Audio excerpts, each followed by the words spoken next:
playoffs, and today taking on the disappointed Tampa Bay Buccaneers here at the Georgia Dome in Atlanta. And welcome everyone to the Georgia Dome, and Happy New Year everyone. Dick Stockton along with John Lynch, and we do not know who the Falcons will be playing next week in the first round of the playoffs, but one thing we do know, John, is that they want to eliminate the bad taste in their mouth suffered in their defeat against the Saints last Monday. Well, they were embarrassed and they were humiliated versus the New Orleans Saints, and Mike Smith has challenged his team.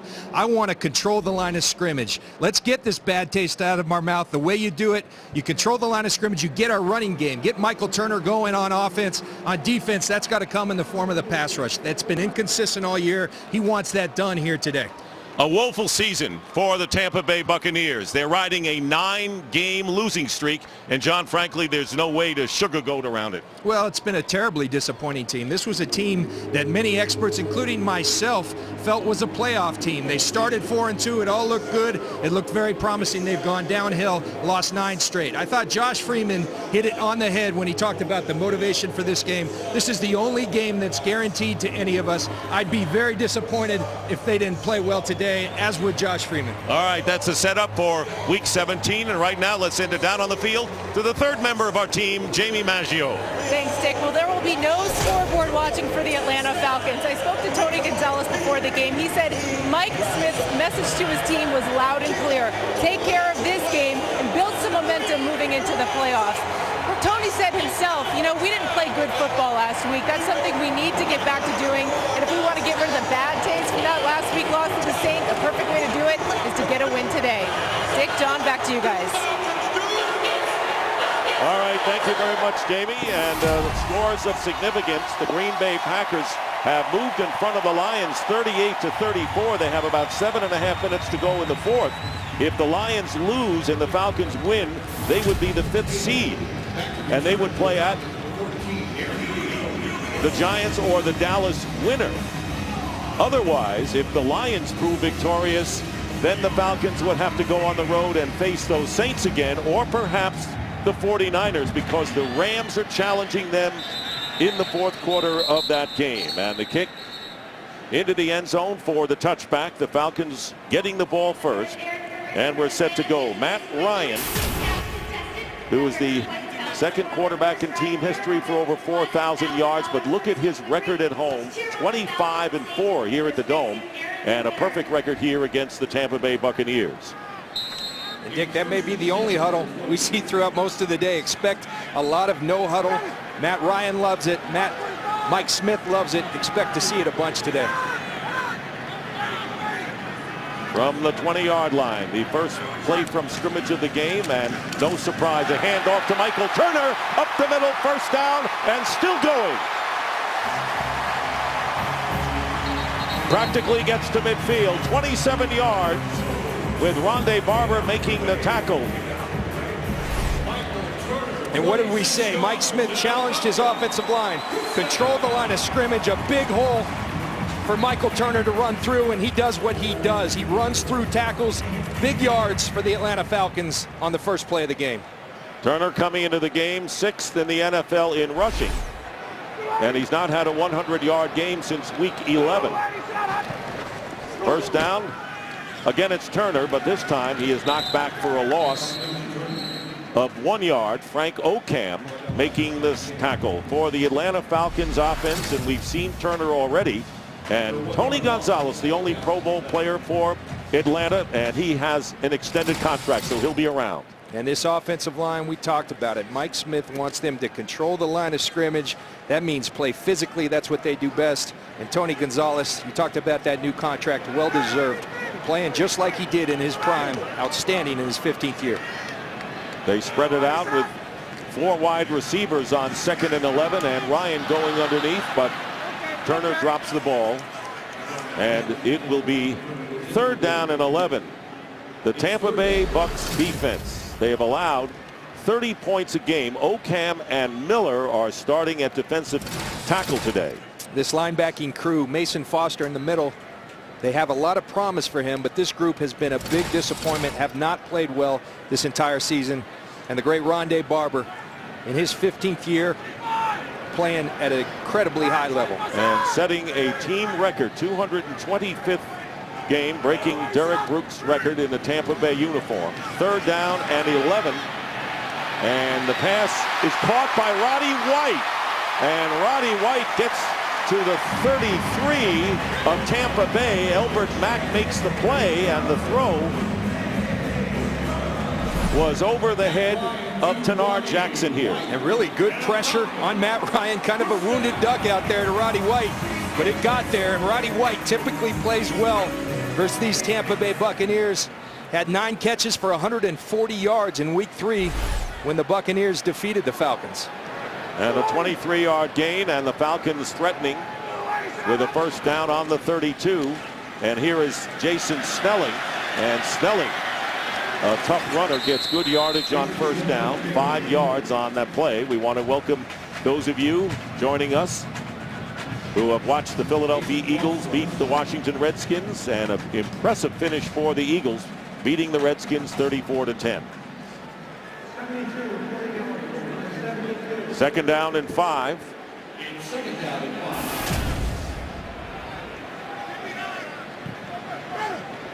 Jamie Maggio joining yours truly, Dick Stockton, along with John Lynch. 2nd down and 5. Julio Jones lines up at the top of the screen. The handoff to Michael Turner. And Turner is knocked back by Daquan Bowers for no gain. Turner started the game with an impressive 27-yard run up the middle on the first play. He did. And if you're looking for positives for this Tampa Bay Buccaneers team, they may have got the steal to the draft with Daquan Bowers. He was at one point talked about as being the #1 player chosen in the NFL draft. Knee injuries and a history of knee injuries led people to pass upon him, but he's really come on strong, and they're very excited about his future. 3rd down and 6. Gonzalez lines up at the top with Roddy White looking that way, and the pass is caught by Gonzalez, and he'll get the 1st down to the 20. Barber on the tackle, getting 8 yards. Tony Gonzalez gets free. Well, you look at Tony Gonzalez working against Rondé Barber outside. 2 guys in their 15th year. And that's what Tony Gonzalez does. Not a lot of separation, but those long arms. Using that body like a basketball player as he was at the University of California, Berkeley. Using that big body, those long arms. Tony Gonzalez, an excellent player. As good as ever in his 15th year. And there he is. Only Jerry Rice, the incomparable one, stands ahead of him as the all-time leading receiver in the game. 1st down and 10 from the 20.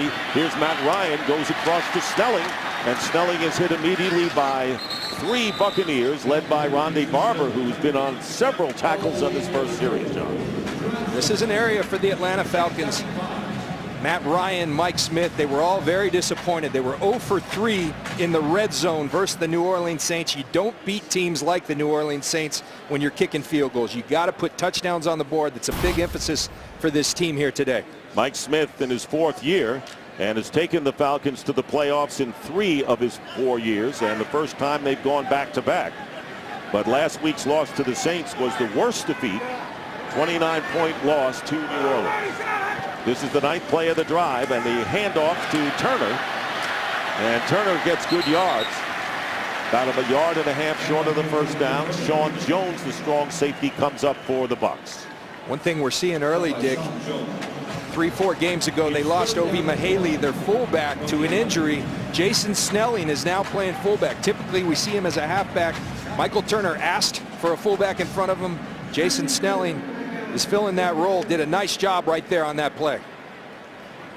And so the Tampa Bay victory in week 3, 16-13, 3rd down and 1. Turner, he has the 1st down as he gets it inside the 10. Geno Hayes, and a gain of about 1.5 yards. You think back to week 3, one of the things that's changed for this Tampa Bay Buccaneers defense, in that game they held Michael Turner to 20 yards on 11 rushes, 30 yards overall. This is now a rush defense that's 31st, second to last in the NFL. Big problem if you can't stop the run. Good ball control. 1st and goal for the Falcons on the first series. Here's Michael Turner, and Turner is stopped short of the goal line, just short by Sean Jones. He gets 8 yards, and the Falcons getting ready to score on what has been an impressive drive. This has been their MO this year. Well, if you want to check things off the list, Mike Smith said he wanted physical football up front. These are gaping holes that Michael Turner's running through. And when you give that guy gaping holes, he's going to put some pain on some people. Let's see Michael Turner. And the handoff to Jacquez Rogers, who goes in for the touchdown. So they go to the rookie. Rogers from Oregon State, who gets the 1-yard touchdown to give the Falcons the lead. 12 plays for the Falcons on the first series of the game. And typically what you ask for, it gets done. What you emphasize in this league gets done. They asked for physical play up front. They got it, and they're getting physical running from their running backs. Jacquez Rogers takes it in for the touchdown. And his first touchdown of the season comes in the 17th week of the year. Here's Matt Bryant with the extra point, and the Falcons take a 7-0 lead. And an impressive scoring drive of 80 yards, 12 plays. And you mentioned the multiple running backs that the Falcons employed, John. Turner gaining 39 yards in the scoring drive. And we want to welcome those who saw the 49ers hold off the Rams 34-27 to clinch the #2 seed in the NFC playoffs.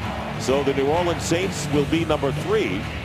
And the Falcons are in a situation here hoping that the Green Bay goes on and beats the Detroit Lions. But this is what we know now. The 49ers clinching a first-round bye,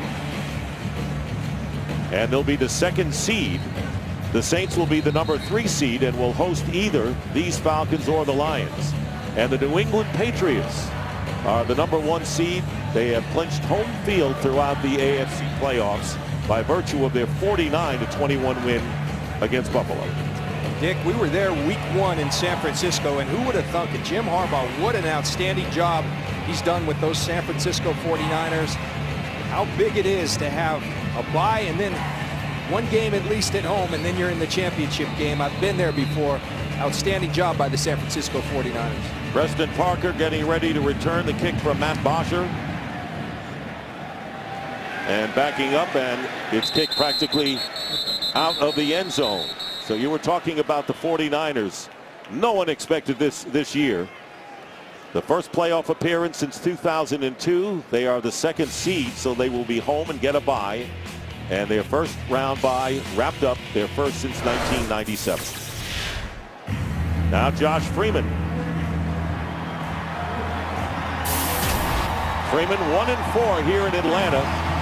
He was the quarterback that beat the Falcons, but it has been a sharp decline this season for Freeman, with 14 touchdowns and 19 interceptions. Starting from the 20 are the Buccaneers.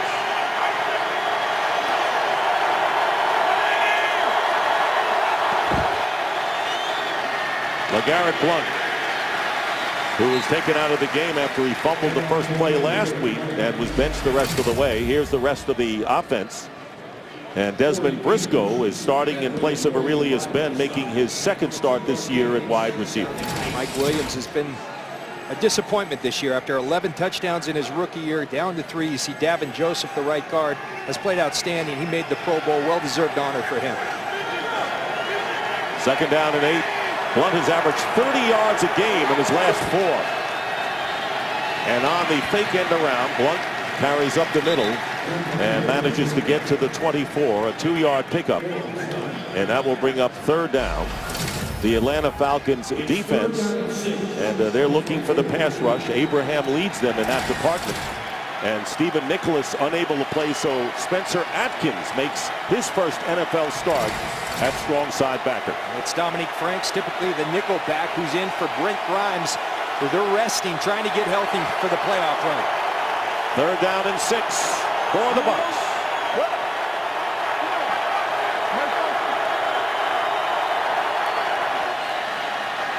Pressure from the outside, and Freeman will go down.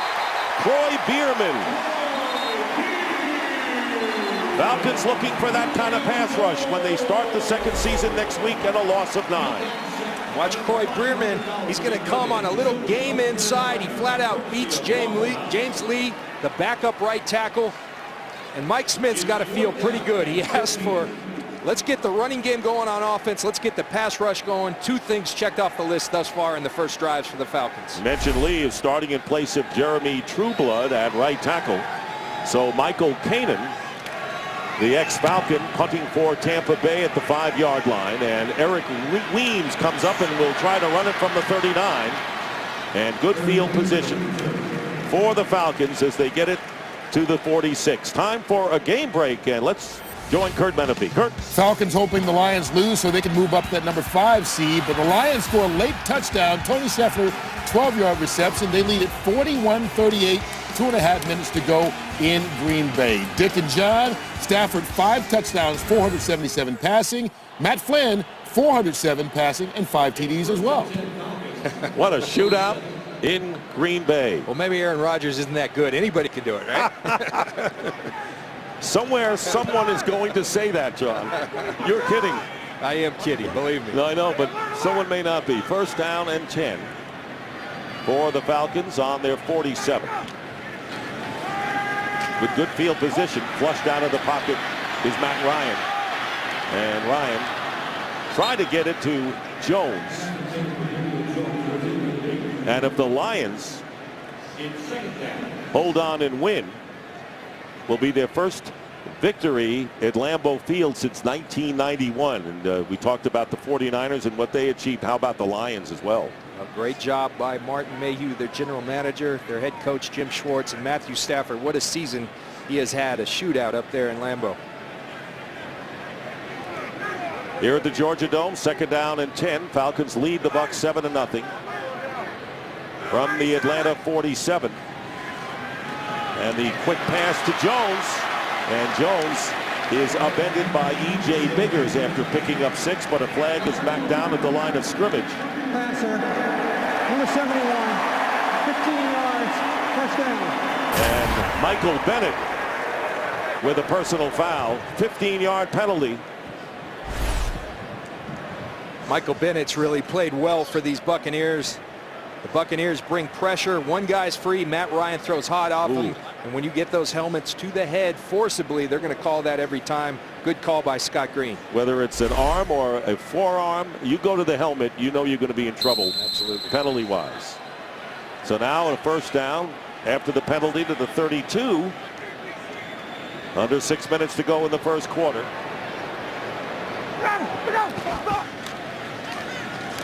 Handoff is to Jacquizz Rodgers, who scored the touchdown. And he is taken down for a loss of 1.5 yards by Bowers. Interesting, John, last year the Falcons had a 13-3 record. Had the bye, they were home, and the Green Bay Packers came in and demolished them en route to a Packers Super Bowl. Well, and what's interesting as they're in their no-huddle attack is that they're using the Green Bay Packers as really inspiration. They're likely going to be a 6 seed. And they're using the Green Bay Packers, who beat them, as inspiration on what they can do. They're prospects for success in these playoffs. Second and 12. Michael Turner. Another first down. Turner gets it down to the 21. Good block by Jason Snelling. You were talking about his role as the fullback now. Well, this is what Michael Turner likes. He likes a lead fullback, and here's why. You look at this. He goes man-to-man on Mason Foster.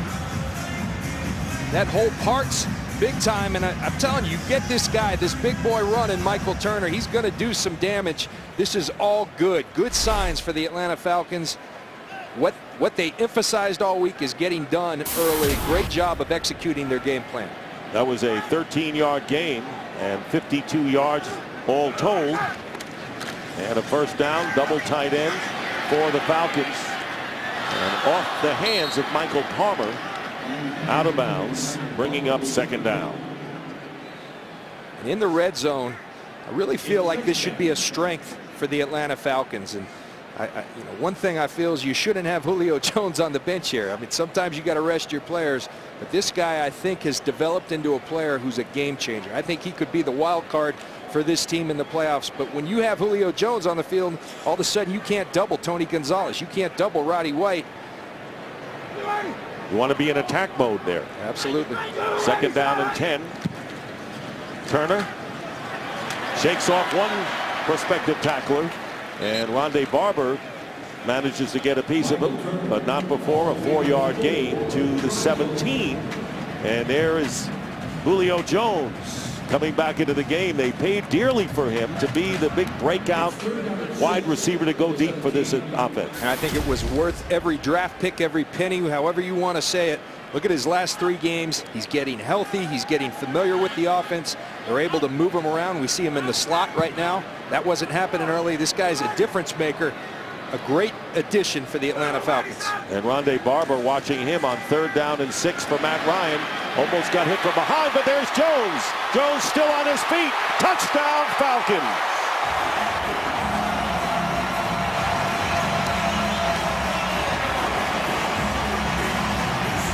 "17 yards. Matt Ryan said anytime we can get the ball on the run to Julio Jones, that's where he's at his best. You see the strength, you see the speed. 3 guys, he runs right through their tackles, in for a touchdown from the slot on the run. This guy's an excellent football player, and they're very excited about his future. I think they should be excited about his present, right, because he's a stud right now. 7th touchdown catch of the year for Jones. Matt Bryant adds the extra point, and with 3.5 to go in the first quarter, the Falcons jump ahead of the Buccaneers 14-0.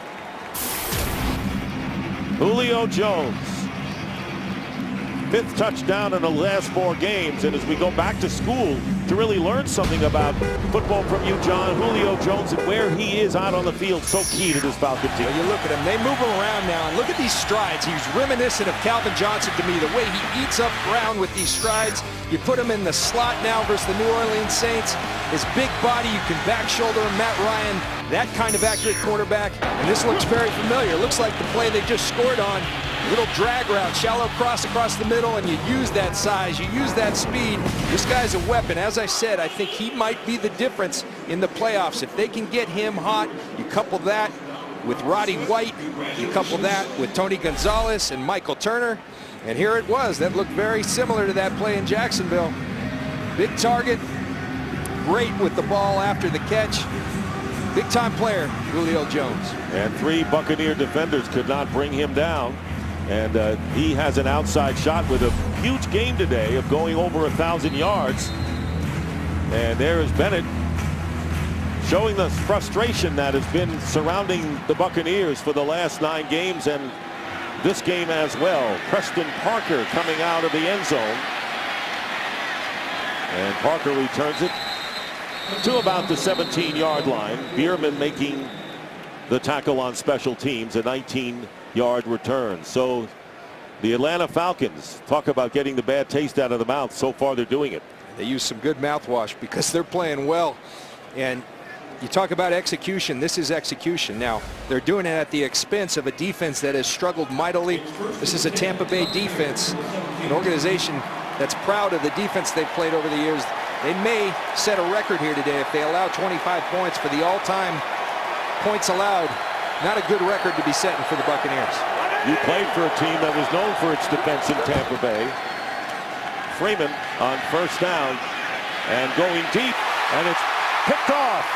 Dominique Franks starting in place of Brent Grimes on the pass intended for Desmond Briscoe, and the Falcons again are in business. Now, Josh Freeman, we talked about him. When we talked with him, yesterday, he talked about, I got to eliminate the turnovers. That's been the difference this year. I've been pressing, call it whatever. That can't happen. I believe Josh Freeman's an elite quarterback, but to be an elite quarterback, you can't make plays like that. There's been too many of them on this season. 2nd interception for Franks, and even Freeman told us as he walks with Greg Olson, the offensive coordinator, how much people are trying to do things too much and take it upon themselves. Remember, they're still the youngest team in the league.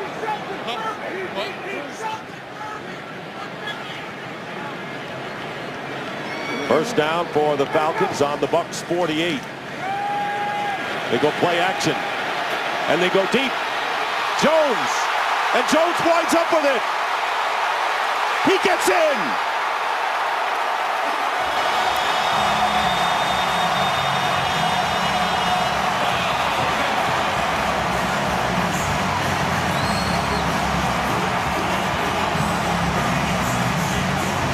a show Julio Jones is putting on for these fans early in this game as the Falcons take a 20-0 lead, 48 yards on this play. Well, Dick, I asked Matt Ryan the other day, this guy's come on so much. Are you getting to the point, like Calvin Johnson, where it doesn't matter if there's two guys, you're just going to throw them up and let them go make a play? And he said, yes, I'm getting to that point, and this will only earn trust from Matt Ryan even more so. Julio Jones brings in the ball, controls it. Now he's controlled it. No one's touched him. He gets up. Heady play to get up and run into the end zone. Excellent football play by the Atlanta Falcons. And of course, all touchdowns, as you know, have to be confirmed, and they will take a look at this one as well.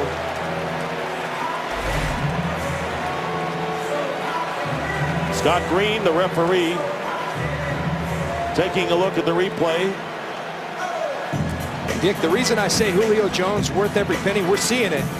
But you watch the Atlanta Falcons in the 13-3 year. Great execution, but you always felt like they had to be perfect to be successful. They were 10-play drives. They were 5-minute drives, and you needed perfect execution. This guy makes it such that you don't need to be perfect because you just throw the ball up and he goes and makes a play. He's a difference maker, as I keep saying, and I think just a wonderful addition for this team. Last year, en route to their 13-3 record, the Falcons would have long drive, ball control drives. They did not commit many penalties. One of the best in the league at not committing penalties. But once you turn the ball over a little or commit penalties, a different story. After hearing the play, the ruling on the field is confirmed. Touchdown. It's a 48-yard touchdown. 2 touchdowns on the last 2 Falcons plays. And with 1:10 left, we understand that the Packers have taken the lead over the Lions. And if you want to hear a roar from this crowd here at the Georgia Dome, if the Lions don't come back, the Falcons will be the number 5 seed. Matt Bryant with the extra point, making it 21-0. And right now, for a game break on that play with the Packers taking the lead, let's go to Kurt Menefee. Here's how it happened. Matt Flynn hooking up with Jermichael Finley. 4-yard score puts Green Bay in front of the Lions. They have now gotten the extra point. It's 45-41, 1:10 left. Dick and John, Matt Flynn playing in place of Aaron Rodgers today. 480 yards and 6 touchdown passes, both Green Bay franchise records. What an achievement, and Flynn has to be so proud of what he has done as a backup to Rodgers, as Rodgers was as a backup to Brett Favre for so many years. Absolutely, and with those weapons, I mean, Aaron Rodgers has had one of the best seasons an NFL quarterback has ever had, if not the best. But this shows you how many weapons they have. You see Jermichael Finley, you see Jordy Nelson, you see Greg Jennings. That team is loaded, and that's why you got to like what you're seeing from the Falcons, the ability to attack, to get yards in chunks, to get big plays. That's what you need to hang with the big boys. 480 yards for Flynn today. And Josh Freeman and the Buccaneers quickly down 21-0 as Franks' interception turned into a score for the Falcons. The Green Bay Packers are the number 1 seed. First time that they've had 14 wins in team history and could wind up with 15, scoring a team record. Their only loss to the Kansas City Chiefs, which was a shocker when that happened. And Flynn, not only with the 480 yards, but 6 touchdowns on the day. Raheem Morris. And of course, the stories coming out of Tampa Bay is the question as to whether Morris will be retained as the head coach of the Bucs. First down, LeGarrette Blount. And he is pushed back and will lose about a yard. Spencer Atkins, the 3rd-year player who was inactive in the 5 games last year. You talk about those turnovers and why they hurt you so bad, and why you talk about complementary football, your offense complementing your defense and vice versa. When you turn the ball over, the other team's going to score. And this is a defense that has struggled mightily, but due in large part to the offense giving the ball away so much. -17 in turnover ratios in that 9-game losing streak. Second down and 11. Freeman going underneath for the shallow cross to Parker. And Parker is tackled by Curtis Lofton after a gain of 7 yards. One injury to report for the Falcons. Mike Cox, their starting fullback, has a hand injury. Snelling has performed fullback duties thus far. Meanwhile, Falcons on defense, and it'll be a 3rd down and 4 for the Bucs.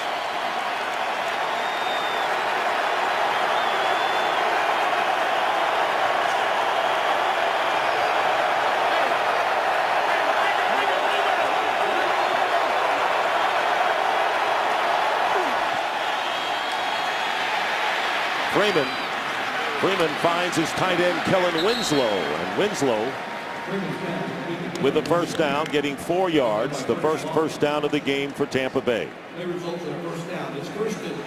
You're seeing so many signs of a good football team right now. They gave up the first down, but that's great open field tackling. They may catch some balls, but you better tackle them right there. And again, moving forward in the playoffs, when you look at the New Orleans Saints, when you look at the Green Bay Packers, they do most of their damage after the catch. With the yards after the catch, you've got to tackle well. The Falcons are doing it, as they are with everything, doing well today. Under a minute to go in the first, and here is Josh Johnson, who is a wild card at quarterback every now and then for the Buccaneers, and he carries off the right side, gets 6 yards before William Moore, Falcon safety, brings him down. The Green Bay Packers have intercepted Matthew Stafford. 25 seconds left in that game, and on their way for a 15-1 finish, and giving the Falcons the 5 seed if they go on and win this game. 2nd down and 4. Freeman has it stripped away. John Abraham takes the ball away, and another turnover gives the Falcons the ball in Buc territory. Well, what a play by John Abraham. A whiff by James Lee, but don't just go sack the quarterback. Take the ball away. You don't see that much. John Abraham just strips it from Josh Freeman, lands right in his belly. Great play by John Abraham, and they better start giving James Lee some help, because he's not getting it done at the right tackle position. And this has been the story. 72 reporting eligible. No close calls for the Buccaneers this year. They have lost by an average score of 34-17 in those 9 losses, and a big play there for Abraham. 1st and 10 for the Falcons from the 30-yard line of Tampa Bay. Michael Turner, who's had a big first quarter, continues his great play inside the 20-yard line, and another first down to the 18 before E.J. Biggers brings him down, and that will be the last play of the quarter. A 14-yard run by Turner, who gets 70 yards in the first quarter. The Falcons 21-0 and driving for more.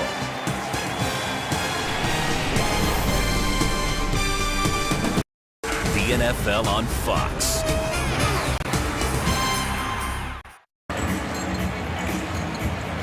The Packers beat the Lions 45-41, and Mike Smith was just informed of that fact, and if the Falcons go on and win, they will be the number 5 seed and face the winner of the Giants-Cowboys. They're playing that tonight on the road. This was moments ago, and this was the scenario that the Falcons wanted. An impressive early start against Tampa Bay.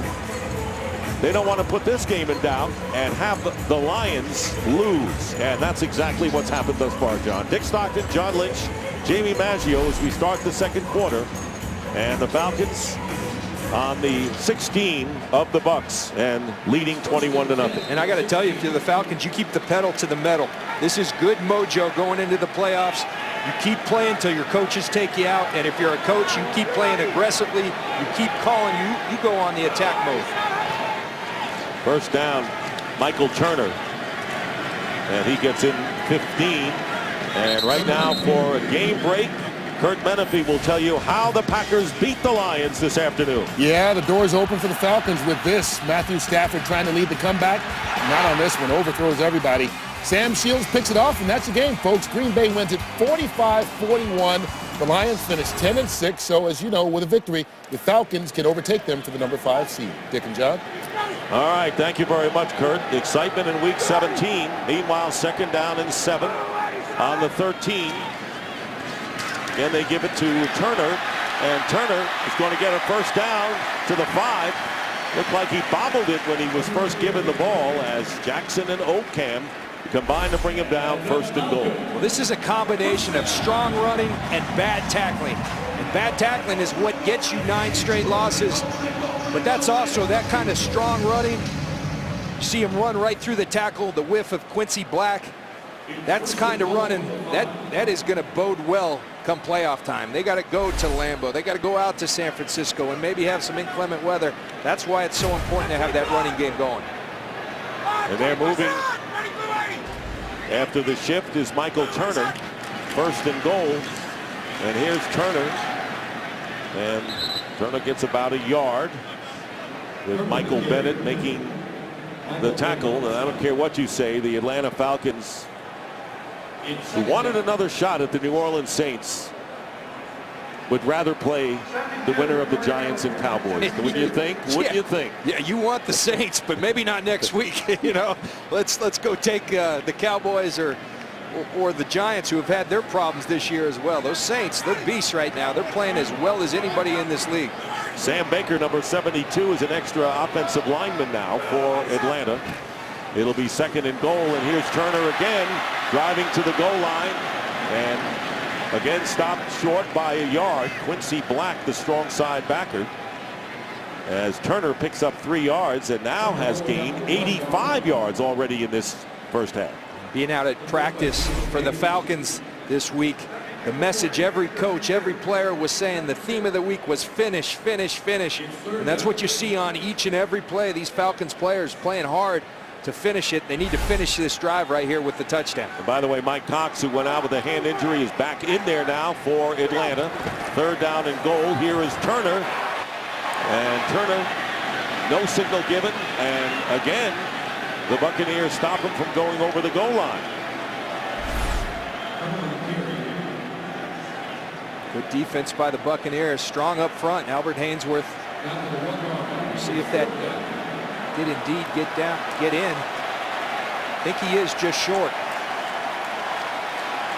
If I'm the Falcons, I bury this team. You got a team with a 9-game losing streak. Mike Smith's going to take a timeout and talk about it with his coaching staff. And my question for you, John, would be, why wouldn't they give the ball to Turner again? Absolutely. We'll take a timeout. 21-0. Falcons lead early in the 2nd. Today's game is sponsored by Triple Hops Brewed Miller Lite. Taste greatness. By McDonald's. I'm loving it. And by Verizon, your 4G LTE smartphone destination. Back here at the Georgia Dome, it'll be 4th and goal from well inside the 1 after an Atlanta timeout. Once again, Sam Baker is an extra offensive lineman. And they give it to Turner. Touchdown. Good block by Mike Cox, the fullback, who came out for a while. And Mike Smith's team, knowing they need the victory to nail down the number 5 seed, now are an extra point away from a 4-touchdown advantage. Well, you see a theme. The lead fullback, Michael Turner, asked for it. He's getting it. And I don't care who you are. He's a tough guy to tackle one-on-one at the 1-inch line. Michael Turner's getting in that end zone.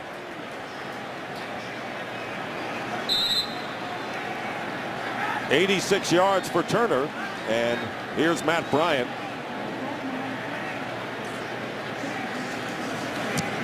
$28-0. Falcons lead here at the Georgia Dome, and it all started with that terrific play on the strip by John Abraham, knocking the ball away. They had to go 30 yards, so 14 points scored by the Falcons off of 2 Buccaneer turnovers.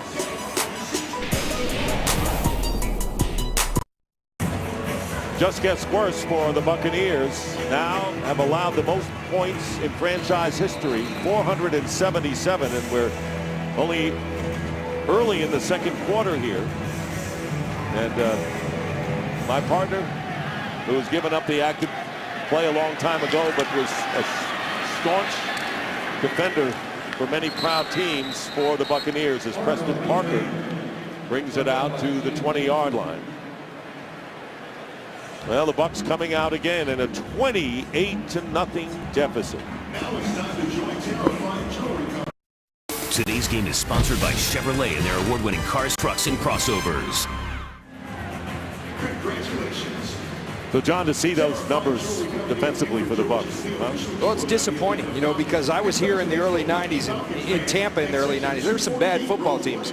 So to set that record for a proud team defensively, that goes to every level. That goes to coaching, that goes to players, that goes to execution, that goes to effort. Not good by the Buccaneers in 2011. Now the Bucs on offense, first down from the 20. LeGarrette Blount. And Blount picks up 3. You mentioned Josh Freeman and the contrast from last year. And a lot of people around football not at all giving up on his potential. No, you can't. I mean, this guy, to me, it's a no-brainer. This is a franchise quarterback. I think he can be an elite quarterback. And that's what makes you nervous. The fact that you see him trending backward, and not necessarily, sometimes quarterbacks have a bad year, but the way it's happened, the turnovers, you just don't see the progress that you should. This guy's a stud at the quarterback position. He needs to start playing like it. Second down and 6, gets rid of it as he gets hit. And it sails into the Atlanta bench. And Abraham and Corey Peters both put on the rush. And so here you see last year, 10-6. A lot of people touting this team this year, and there you circled the big problem. That's the problem. And you know, when you talk to Josh, it says, I tried to do too much. You try to push the envelope a little because you've had some success, and you try to take the next step. But I think it also goes to a much bigger problem. You got to surround them with better players. When you watch the teams they're playing against, the Saints, the Falcons, there's weapons all over the field. They don't have those weapons. Third down and 6 in a very tough division. Carolina coming up strong. Pressure and the pass up the middle, and it's intercepted by Curtis Lofton. Lofton will run it in.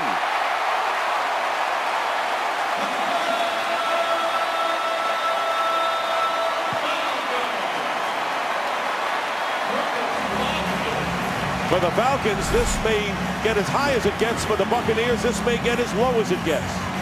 There's Curtis Lofton, and this is where Josh Freeman sometimes struggles. When a guy drops out of a fake blitz. The 2 Buccaneers ran right into each other. Kellen Winslow, Craig Lumpkin. Sometimes you can't blame everything on the quarterback. When you've got 2 teammates running right into each other, that's not Josh Freeman's fault. Someone was supposed to be there, and it wasn't Curtis Lofton. 21 interceptions thrown by Freeman. And for Lofton, that is his 2nd interception. Matt Bryant, again the extra point. 35-0, the Falcons. Freeman with his 2nd interception. 3 turnovers, 21 of those 35 points off of those turnovers.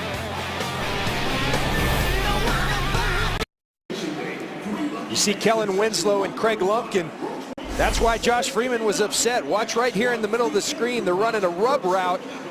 And Kellen Winslow puts the hit of the day for the Buccaneers on Josh Freeman's intended receiver, Curtis Lofton, the beneficiary. That's why Josh Freeman was so mad. Now, you want to blame those things on Josh Freeman, not his fault. When you got receivers running into each other, that's not good. That's the bad news Bucs right there. Spurlock returning from the 4 for the Buccaneers. And knocked out of bounds. And a late flag. They're going to tack on some more yardage as the Falcons will be called for the late hit. Scott Green.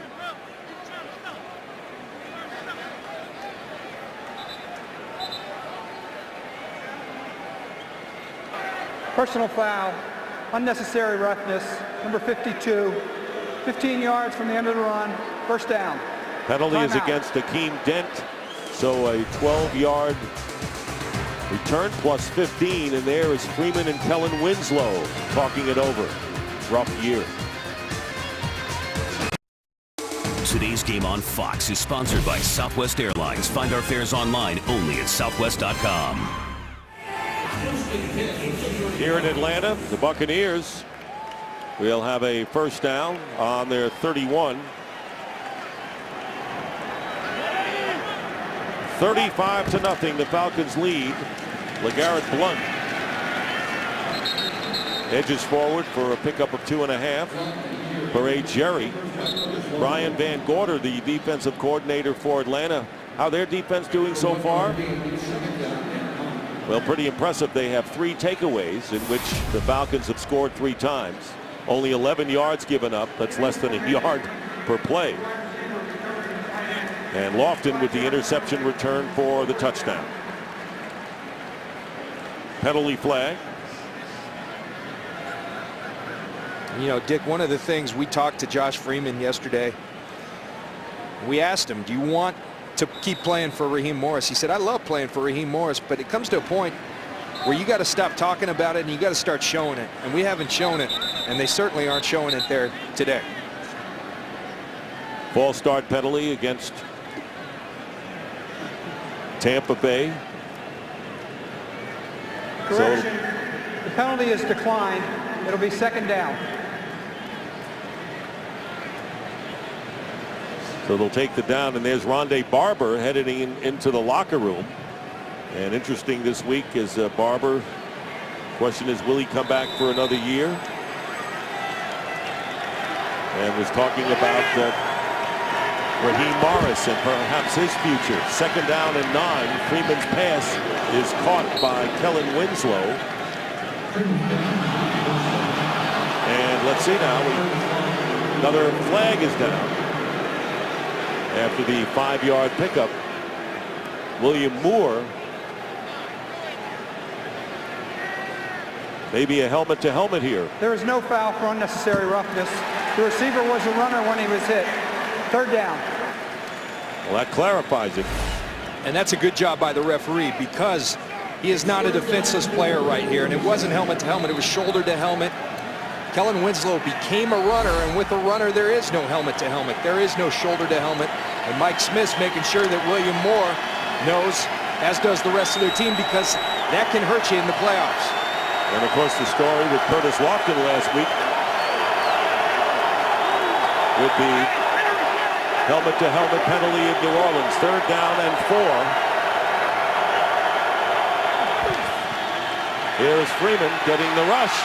Nearly had the ball knocked away again. Completes the pass to Lumpkin, and Craig Lumpkin just shy of midfield, where Jonathan Babineau makes the tackle, and a gain of 12 yards.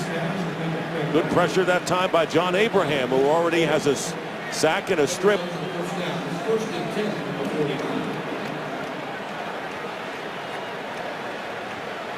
First down at the 49. Only the second first down of the game for Tampa Bay.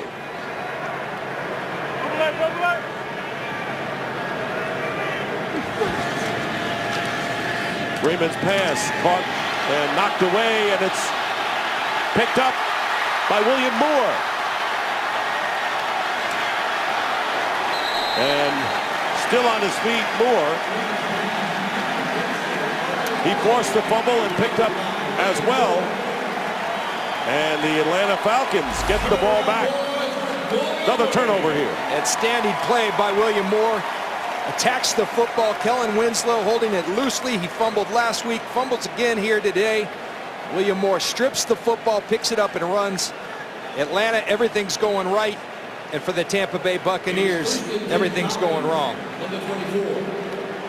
This is an embarrassing performance by the Tampa Bay Buccaneers. Raheem Morris throws the challenge flag. I think what he's challenging is that William Moore can't pick up the ball, but if he does reestablish himself after he goes out of bounds, he can be the first guy. He did. So we're going to take a break here, and a challenge by Raheem Morris. We'll be right back.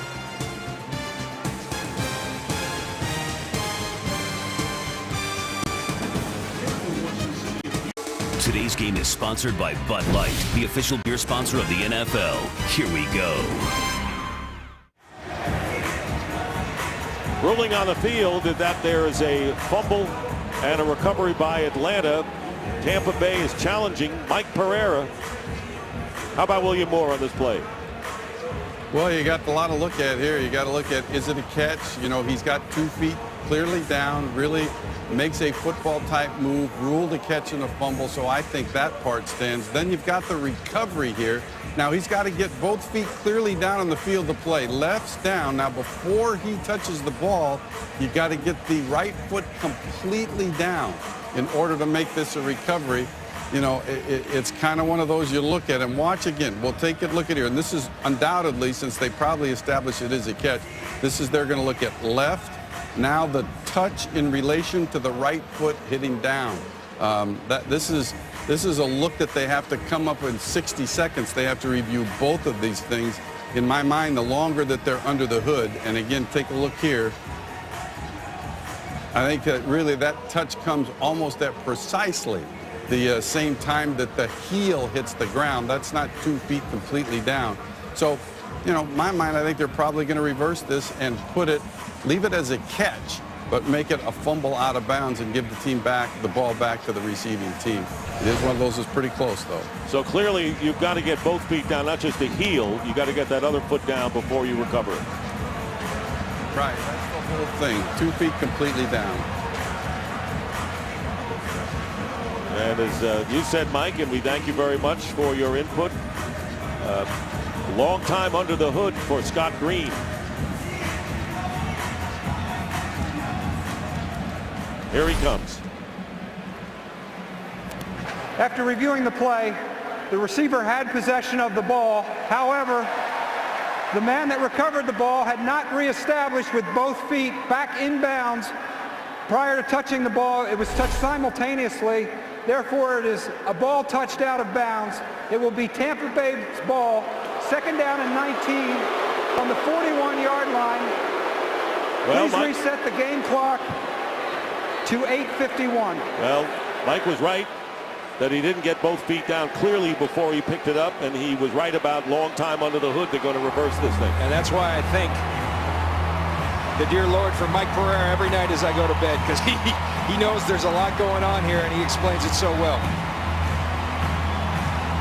So the Buccaneers get the ball back. They're on their 41-yard line, trailing 35-0. Little under 9 minutes remaining in the first half here. Victory for the Atlanta Falcons will wrap up a number 5 seed and avoiding the New Orleans Saints in the playoffs next week on the road. Real good challenge by Raheem Morris. Quick to catch that. But the consistent theme is the lack of ball security by the Buccaneers. It's been awful. It's been awful all year, and that's why this season has gone downhill. And it's been a careless performance. And I want to ask the question everyone says the players want to play hard to save Raheem Morris's job. And you asked Josh Freeman about that yesterday, and that was one of the frankest answers that we've heard from a player in a long time on that issue. So let's play like it. Let's not talk about it. This is a results-oriented business. Let's play like we want to save his job. Talk is cheap, in other words. 2nd down and 18, handoff to Moses Madhu, and Madhu not much. Ray Edwards is right there. Ray Edwards in the stop. It's 3rd down and 16.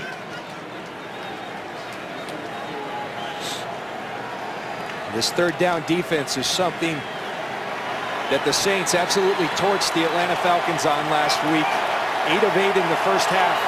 It was the difference in the game. Much better here today.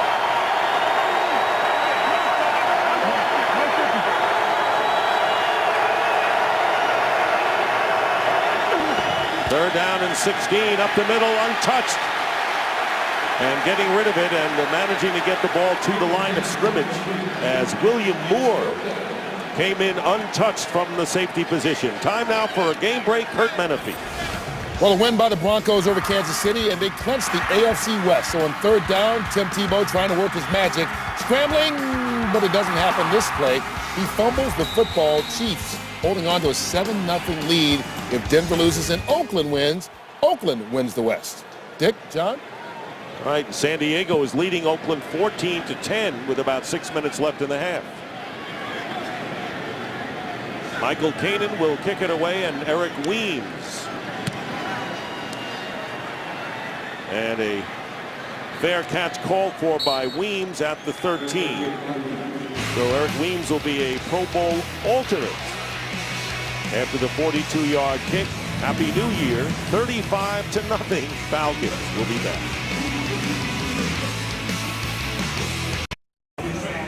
Well, there's Tony Gonzalez, who had a contract extension, but the guy that knows all the details is Jay Glazer out in L.A. Jay, tell us about it. Well, you know, Tony's been going back and forth on whether or not he wanted to retire. Actually came down to the last couple of weeks. And once he decided, look, this team is a playoff team. I think they got a good future. I do want to come back. And Thomas Dimitroff got very aggressive after that. They gave him a 1-year deal for almost $7 million. He says, I want the guy here, his consistency. He's great for the young guys like Julio Jones and Roddy White. And there's no reason why he would retire the way he's been playing. You know, until when you get up there in age, what is he, like 68 years old right now or whatever it is, I think, you know, it's obviously going to creep into you every week. I know he definitely considered retiring after the season. It's creeped in his mind an awful lot. But at the end, you saw how he's playing, guys. He's behind Jimmy Graham, playing better than anybody in the conference right now. And he decided, because this team still has a great future playoff-wise, and for next year as well, he wanted to come back. All right, Jay, thank you very much. We appreciate the insight as Michael Turner picks up 5 more yards and gets it to the 19. So Tony Gonzalez second to the great Jerry Rice for most receptions in NFL history, and the rest of the phenomenal marks that he has. You know, and I think the thing that allows Tony Gonzalez to play so well, in addition to the great work ethic that he has in his 15th year, is that when I played against Tony Gonzalez in his 7th and 8th year, which is supposed to be your prime year, speed was never the thing you were concerned with. You had him covered, but you still couldn't get the ball out of there because he's so good using that body, as Michael Turner busts through once again. And talk about using your body. Here is Michael Turner, who's gone over 100 yards and will go in for the touchdown. Michael Turner, 81 yards. And that is his second touchdown of the game. Almost made it look easy, and how frustrating it must be for your former teammate, Rondé Barber. And just sit back there and watch this. This is lack of execution, lack of gap integrity, lack of tackling by E.J. Biggers. And who's the one hustling downfield? Number 20 in his 15th year. Not a lot of other guys tackling. That's not good football. That's hard to watch. And when Turner scored the touchdown in the second quarter to make it 28-0, he already became the all-time career rushing touchdown leader for the Falcons, passing Gerald Riggs. This was his 50th career touchdown for Atlanta.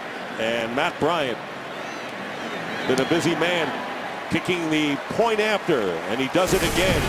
42-0 as the Falcons getting ready, and they'll be able to sit some guys with this comfortable lead early.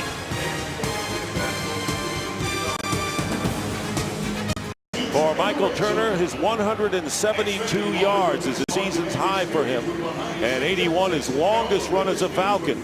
He had an 83-yard run with San Diego, but watch this block. Well, let's just add to the list as to why he was worth every draft pick they gave up. Look at that. Julio Jones comes down and puts it on Ahmad Black. It puts it on the corner to make the tackle on Michael Turner. A bad effort by E.J. Biggers, and Michael Turner is out the door. Mike Smith asked for the Falcons to get this running game going before their second season, before the playoffs, and this team has delivered and delivered well. You see the guy in his 15th year, Rondé Barber, giving every ounce of energy, and you don't see it a lot from a lot of other guys on that defense. And for a guy who's played on this defense, and a defense that was proud and built on hustle and effort and execution, that's really hard to watch. Bosher will kick off to Preston Parker. And a deep kick, and the Bucs will take it out on the 20-yard line. Well, Wednesday, January 18th, TV's biggest phenomenon. American Idol returns for an all-new season, and the talent is ready to shine. Join Randy, Jennifer, Stephen, and Ryan, and welcome back America's #1 show, American Idol. The two-night premiere begins Wednesday, January 18th on Fox. Buccaneers have a first down on the 20-yard line, trailing 42-0. When Atlanta had 35 points already, it set a first-half record that they established at San Francisco back in '09. And they have exceeded that. Freeman completes to Parker on the slant. And Parker is going to be run down by Thomas Deku. And the Bucs showing something for the first time today. A 48-yard pass and run to the 32 of the Falcons.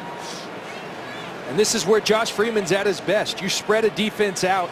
He's going to get rid of the ball accurately. Preston Parker is a guy who has struggled with ball security this year, but certainly adds a little juice to this offense. He's got a little burst to him, and that's what they got to go get more of. They got to go get speed on this offense to help the guy that I believe is a franchise quarterback out. First down on the 32. And this one is caught close to the first down by Desmond Briscoe. And they'll mark it just short of the first down. So the Buccaneers, who have turned the ball over 3 times, and the Falcons have capitalized to the tune of 3 touchdowns. Freeman is 7 of 11 for 88 yards and 2 interceptions. Second down and less than 1.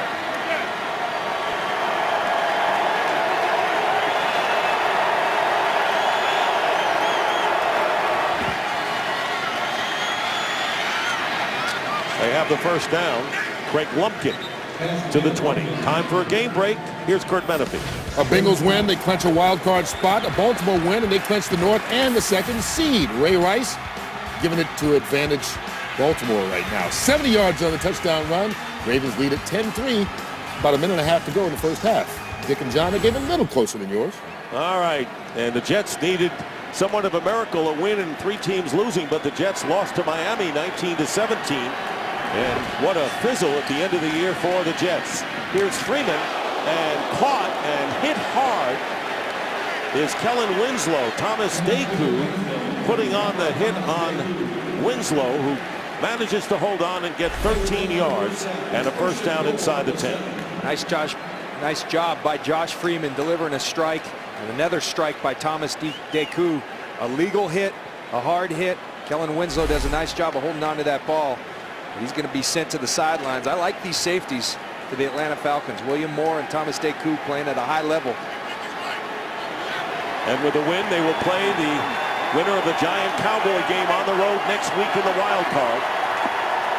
First and goal from the 7.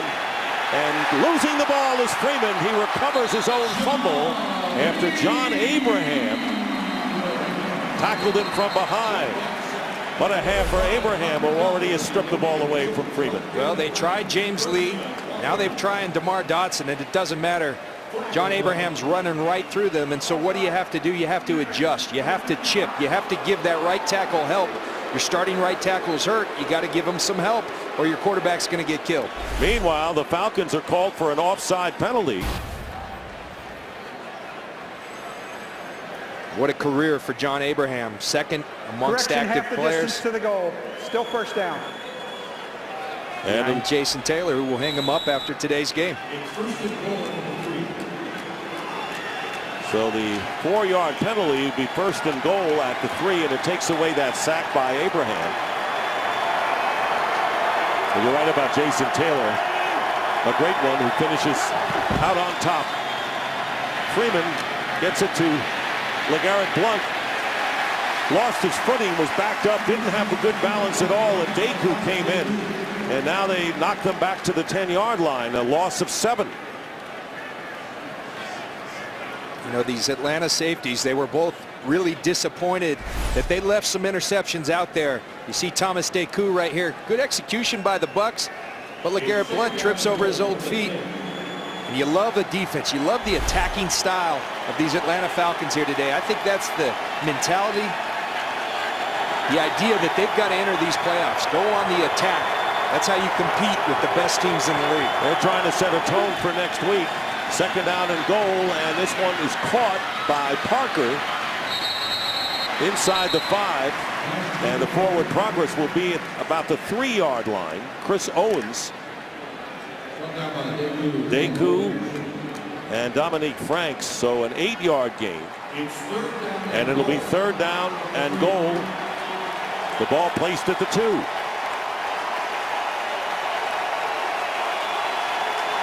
Fans here looking for a Falcons stop. And they'd have to do it on 2 downs.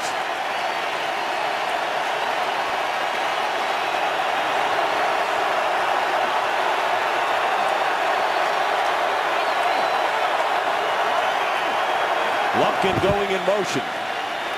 Freeman lofts it, caught, touchdown, Desmond Briscoe. As he managed to have the size advantage over William Moore and grabs the 2-yard pass for the touchdown, and the Buccaneers, with 2:04 to go in the half, finally score. Briscoe right here, he's going to be working against William Moore, the safety. Not a great throw by Freeman, but a great job of going and plucking that football by Desmond Briscoe. That's great effort. That's going and attacking a football and bringing it in and saying, that's my ball. Nice job by Desmond Briscoe. 5th touchdown of the year for Briscoe, starting in place of the injured Aurelius Ben and Connor Barth for the point after. And the Falcons lead it 42-7. We'll be right back. Kickoff goes into the end zone, and the new quarterback will be Chris Redmond, as Matt Ryan finishes his day getting ready for next week's playoff matchup against either the Giants or the Cowboys on the road. Ryan was 6 of 9 for 106 yards and threw 2 touchdown passes. Scenario couldn't have worked out any better for Mike Smith and the Atlanta Falcons. You get your quarterback out, he plays well. Now you get to rest him and let Chris Redmond go to work. Redmond completes his first pass to Roddy White. White gets the first down as he gets to the 32-yard line, and we're down to the 2-minute warning. 1:55 on the clock here in Atlanta with the Falcons up 42-7.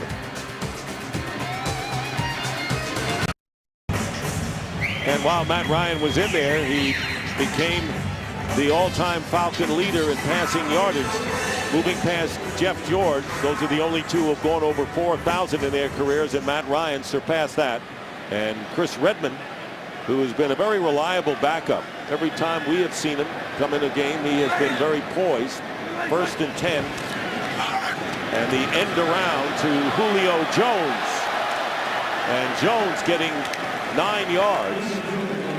A lot of ways you can use Julio Jones, Mr. Lynch. Absolutely, and the offensive coordinator, Mike Mularkey, for the Atlanta Falcons is doing a great job of doing that. This guy is a difference maker with the ball in his hands, and he suddenly just eats up yards, much like Calvin Johnson. All of a sudden you look up, and that was a 9-yard gain right there. It didn't look like a whole lot, but the guy moves at such a high rate of speed. He's so big, so strong.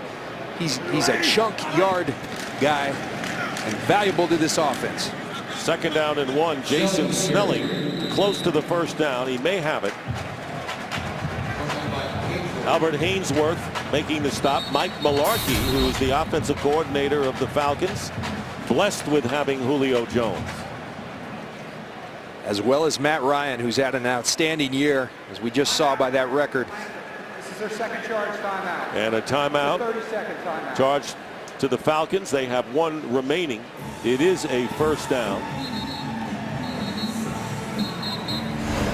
And Dick, I talk about eating up yards. Look at Julio Jones. This is a 40-yard gain. Doesn't look like a whole lot, but those strides are so long. He runs a 4.240. Calvin Johnson, the same way. As I'm watching film this week, I said that's who Julio Jones can become. I think the Falcons are finding that out, and that's why I think he can be the wild card in these playoffs. You've got Roddy White, who's the 2nd leading receiver in the NFL in terms of receptions. You have Tony Gonzalez, but this guy's your game breaker. You got Michael Turner running. It's all looking good for the Atlanta Falcons. And Redmond's pass is batted down by Hainsworth. And of course, it gives the defensive coordinators of the Cowboys or the Giants, whoever survives that, really something to be concerned about going into next week's wild card. You got a lot to be concerned. You got Matt Ryan, you got Julio Jones, Roddy White, Tony Gonzalez. You've got Michael Turner running the football well. There's a lot to be concerned about with this Atlanta Falcons offense. You mentioned Turner with 2 touchdowns, including an 81-yard score, 172 yards on 17 carries. 2nd down and 10. Weems is in the game as a receiver out to the left.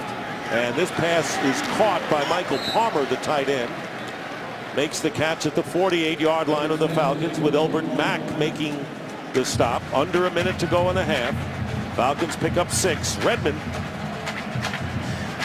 in his 5th year with the Falcons, seeing action in his 5th game, and there are Turner's. Look how he exploded today. Last 3 games, 176 yards. 4 more than what he accomplished today in a little more than a quarter. And they were concerned coming in because the running game was going the wrong direction. You couldn't have asked for this half to go any better than the Falcons, and they went out there and they took it. They went out there and they earned it this half, and good for them. Redmond's pass caught by Weems at the 45. And the final seconds being ticked off as Redmond looks at the clock and says that'll be it. The Visa halftime report coming up. A record-setting day at Green Bay. 1,000 yards passing by the 2 quarterbacks and 11 touchdowns. The Bengals are battling for a playoff spot. Fox NFL Sunday will continue with the Visa halftime report after these messages and a word from your local Fox station. Back here at the Georgia Dome, we're getting ready for the start of the 3rd quarter with the Falcons leading the Bucs 42-7. Follow your favorite team all season long. Go to iTunes.com/NFL.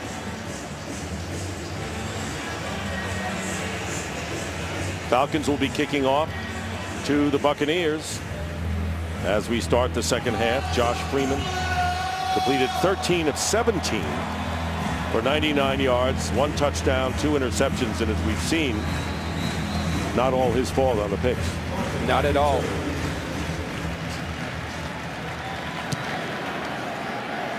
Preston Parker will take it in the end zone for the touchback.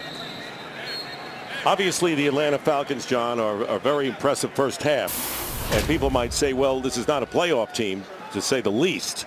But they're doing it against this team. What does it really mean that they're showing what they're showing against the team of Tampa Bay? Well, you know what it means. It means confidence, and it means momentum going into the playoffs. And I don't care who you do it against. You feel good about yourselves going into the playoffs, and regardless of who you play, you're going to go in with a great feeling, and they earned that. They went out there and executed a game plan to perfection. They did what their coach asked, and it was pretty to watch.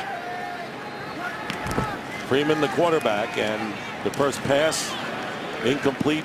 Straughter was the intended receiver. A lot of people will say that the Buccaneers are bereft of cohesive play at this point of the game, and showing it in so many ways. Bereft they may be, but they're an NFL team, and if I'm Raheem Morris, I've told them at halftime, someone's coaching this team next year, and I would suggest you guys go play all out with all-out effort, because they're going to be watching and evaluating that film, and that's what this half is all about for the Tampa Bay Buccaneers. It's not a pleasant film to look at. I mean, that's your resume on the line. 2nd down and 10, the handoff to Craig Lumpkin. And Lumpkin picks up 2 yards. And right now, let's check in with Jamie Maggio, who had the chance to talk with Mike Smith. Thanks, Dick. Well, not surprisingly, Coach Smith was all smiles at halftime. He said he's going to continue to gradually rest his starters. As for that Giants-Cowboys game after this, he said he'll definitely be watching. As for who he'd like to play in the next round, he said, let's just get through this game first. Guys, back to you. He wouldn't have said it. He wouldn't have said it to any of us. Even after this game were over. 3rd down and 8. I can tell you one thing, it wasn't the Saints. 3rd and 8 for Freeman. And Briscoe with the catch and out of bounds. Did not have both feet inbounds. So it'll be 4th down and a punting situation. Michael Kanan will come in to kick it away. Briscoe, who caught a touchdown pass from 2 yards out for the only score for Tampa Bay. This is really the ideal scenario for Mike Smith to build up a lead like this, that you can actually virtually salt away a win. Let's face it. And at the same time, rest your players. Challenge, and Raheem Morris is challenging the ruling on the field that Briscoe did not make the reception before he was out of bounds. Tampa Bay is challenging the ruling on the field on the previous play. You could control 1 foot down. And it's tough to see whether that right foot is down. That entire foot, he drags it. I think that's a catch. Good challenge by Raheem Morris. Today's game is sponsored by Southwest Airlines. Find our fares online only at southwest.com. By the Ford F-150, the only truck available with EcoBoost. By Taco Bell, think outside the bun. And by Bud Light, the official beer sponsor of the NFL. Here we go. Here is Scott Green after looking it over. After reviewing the play, the receiver got both feet down inbounds. It is a catch. He drug his back foot. It'll be 1st and 10 on the 31-yard line. That is Tampa Bay's second challenge. However, they both were correct, so Tampa Bay will be permitted one more challenge. They are not charged with a timeout. And Mike Pereira told us during that break that Scott Green and officials' best friends, that rubber that flies up on that field. Makes it pretty clear for these officials, the rubber and the field turf. Scott Green appreciative for that rubber in the field turf. And you can see it come up, and that was the decisive factor. 2 good challenges for Raheem Morris today. And he has another one now. You get an extra challenge when you win the first 2. 1st and 10 at the 31.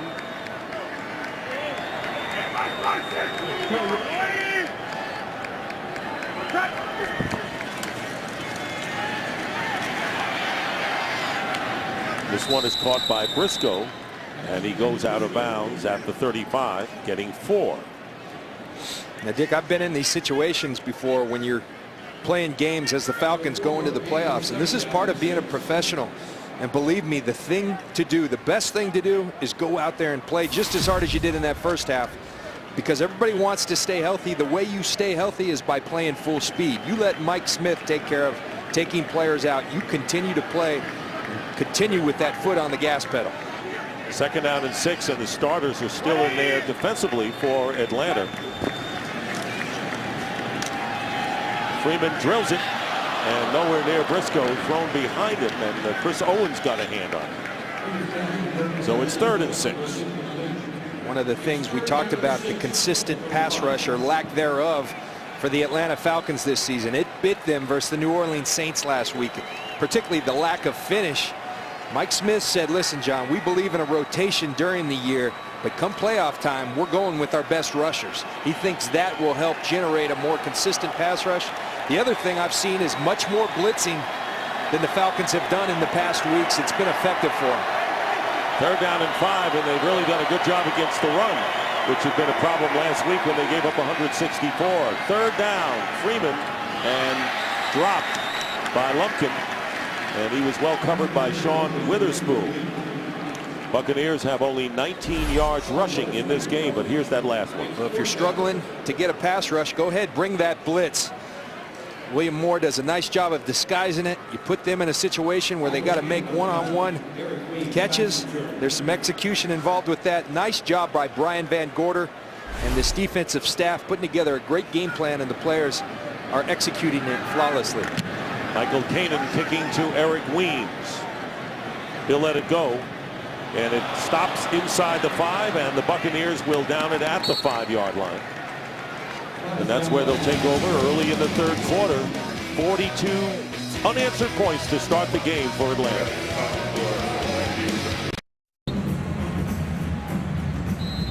We're back here in Atlanta, where the Falcons will start from the 5-yard line, leading 42-7.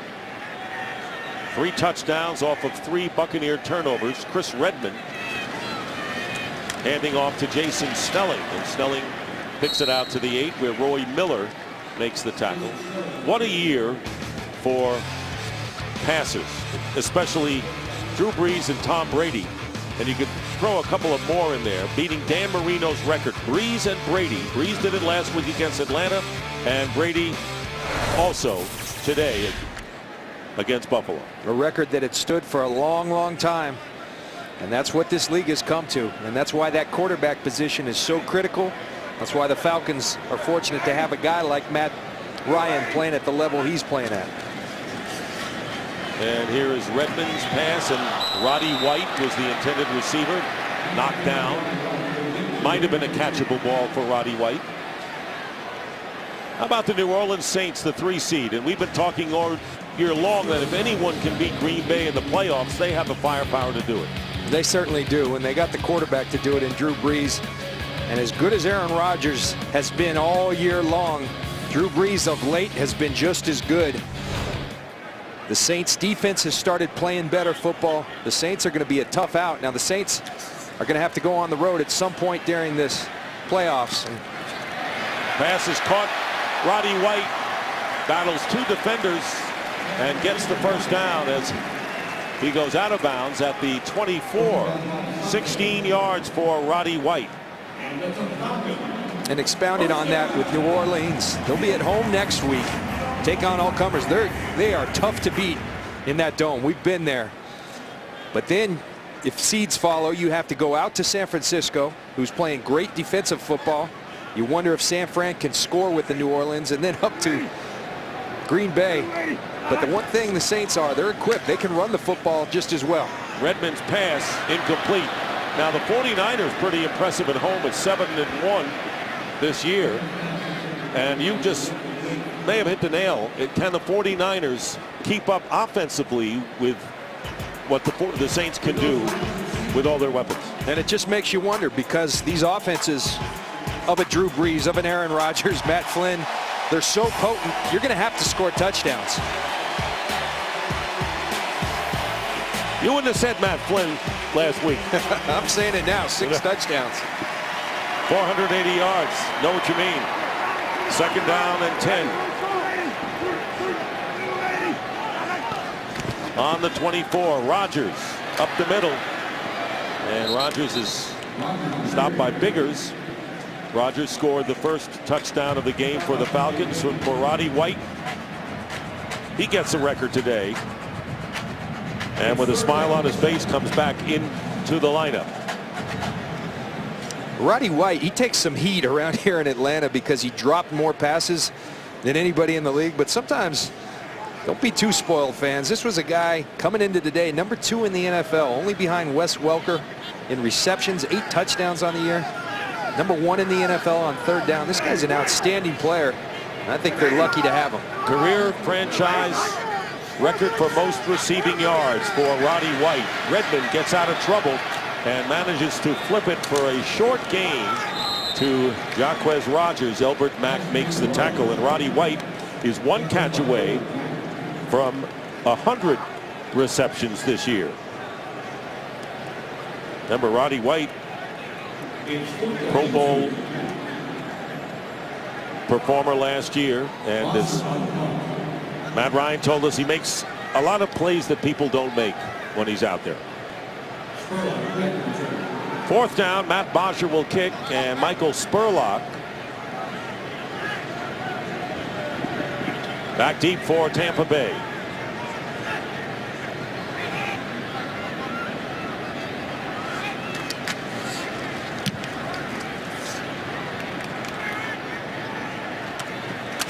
Bobbling, but holding on is Michael Spurlock, as Antoine Smith makes the hit immediately and very nearly forced a turnover after the 43-yard kick. I tell you what, you talk about all phases, offense, defense, special teams. The Falcons, they've been awesome today, leading 42-7. Ball, 1st down on their 24.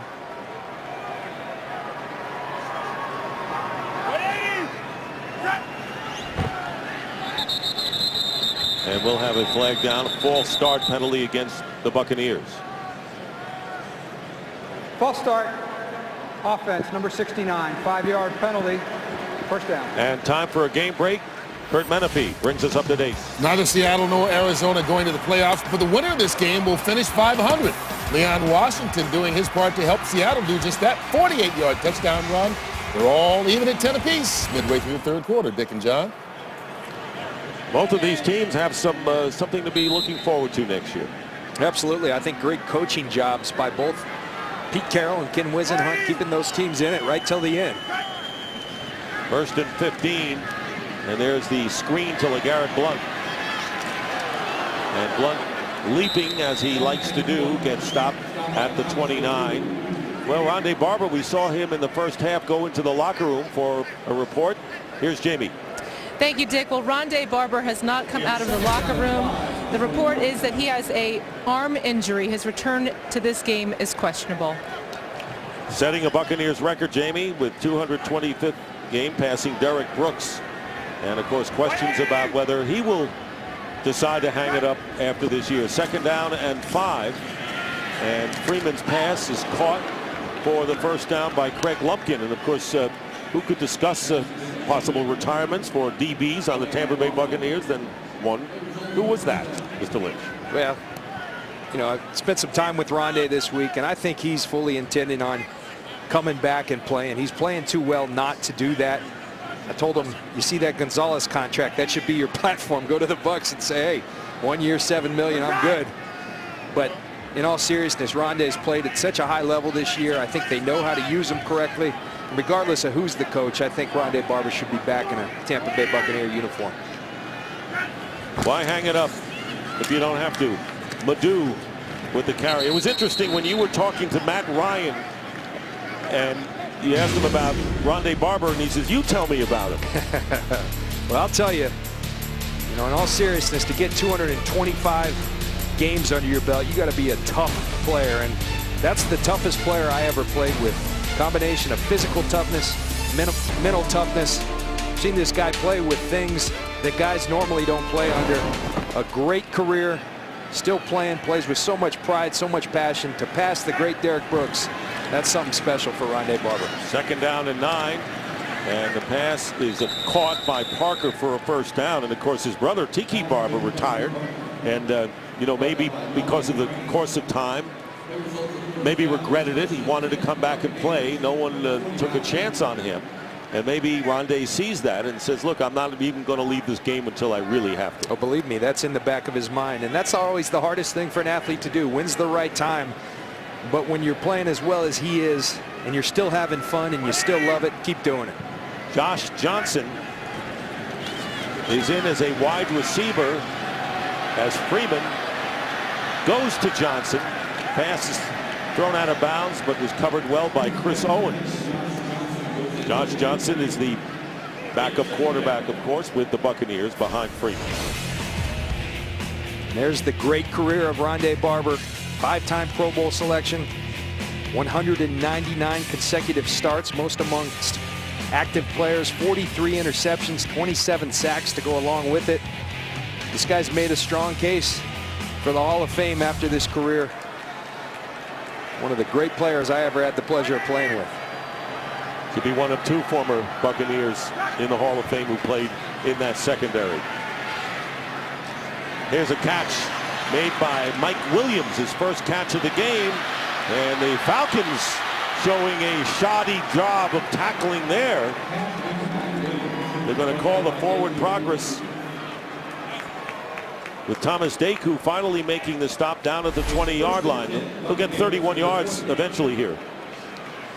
A nice ball from Josh Freeman, and this is what you don't want in the second half, because habits like this, things like this can carry over, and Mike Smith is not happy right now by that tackling. They did things so well. You want to finish. Their theme for the week was finish, and I promise you, Mike Smith saying, guys, finish this thing in the right way. We could feel good about going into the playoffs. Lumpkin,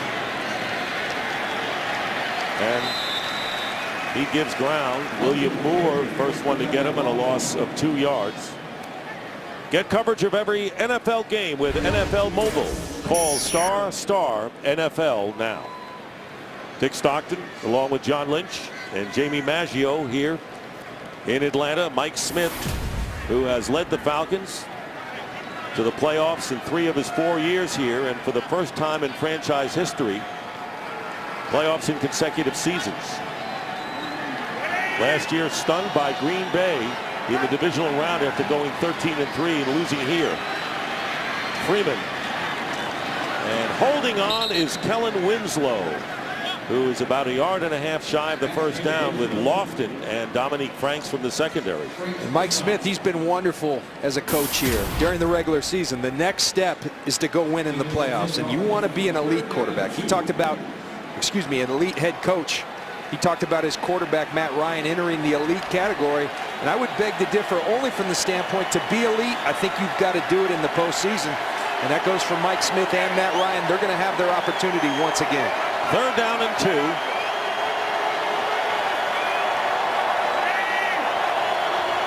Ball at the 12, and the ball gets past Freeman on the low snap, and he'll lose big yardage all the way back to the 26. Sidbury will get credit for the tackle on a faulty snap and a loss of 11 yards. And we'll take a closer look to see exactly where it went wrong. And again, nothing Josh Freeman can do right there. That's a low snap from Jeff Fain. Josh Freeman does a good job just to secure the football. And Sidbury was the beneficiary of a bad snap. So now Connor Barth will attempt a 41-yard field goal.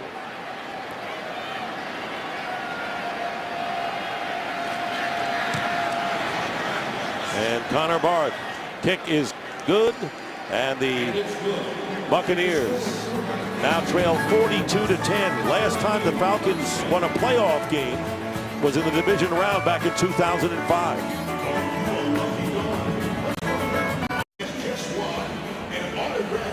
Falcons lead the Buccaneers 42-10. Falcons will have the ball 1st and 10 at the 20. Rondé Barber back in civilian clothes from the locker room. And look at the right hand, which has been taped up. So his season is over, obviously. And coming back earnestly, I might add, right? 1st down, Redmond. And it's caught at the 38 by Roddy White. Falcons have their first team in there, including their offensive line.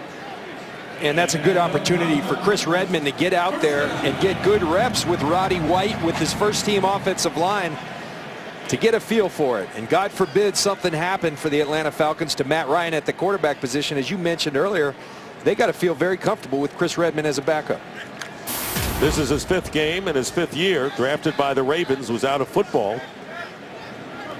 Roddy White with 100 catches on the year with that reception. 1st down, and intercepted and run in for the touchdown by Elbert Mack.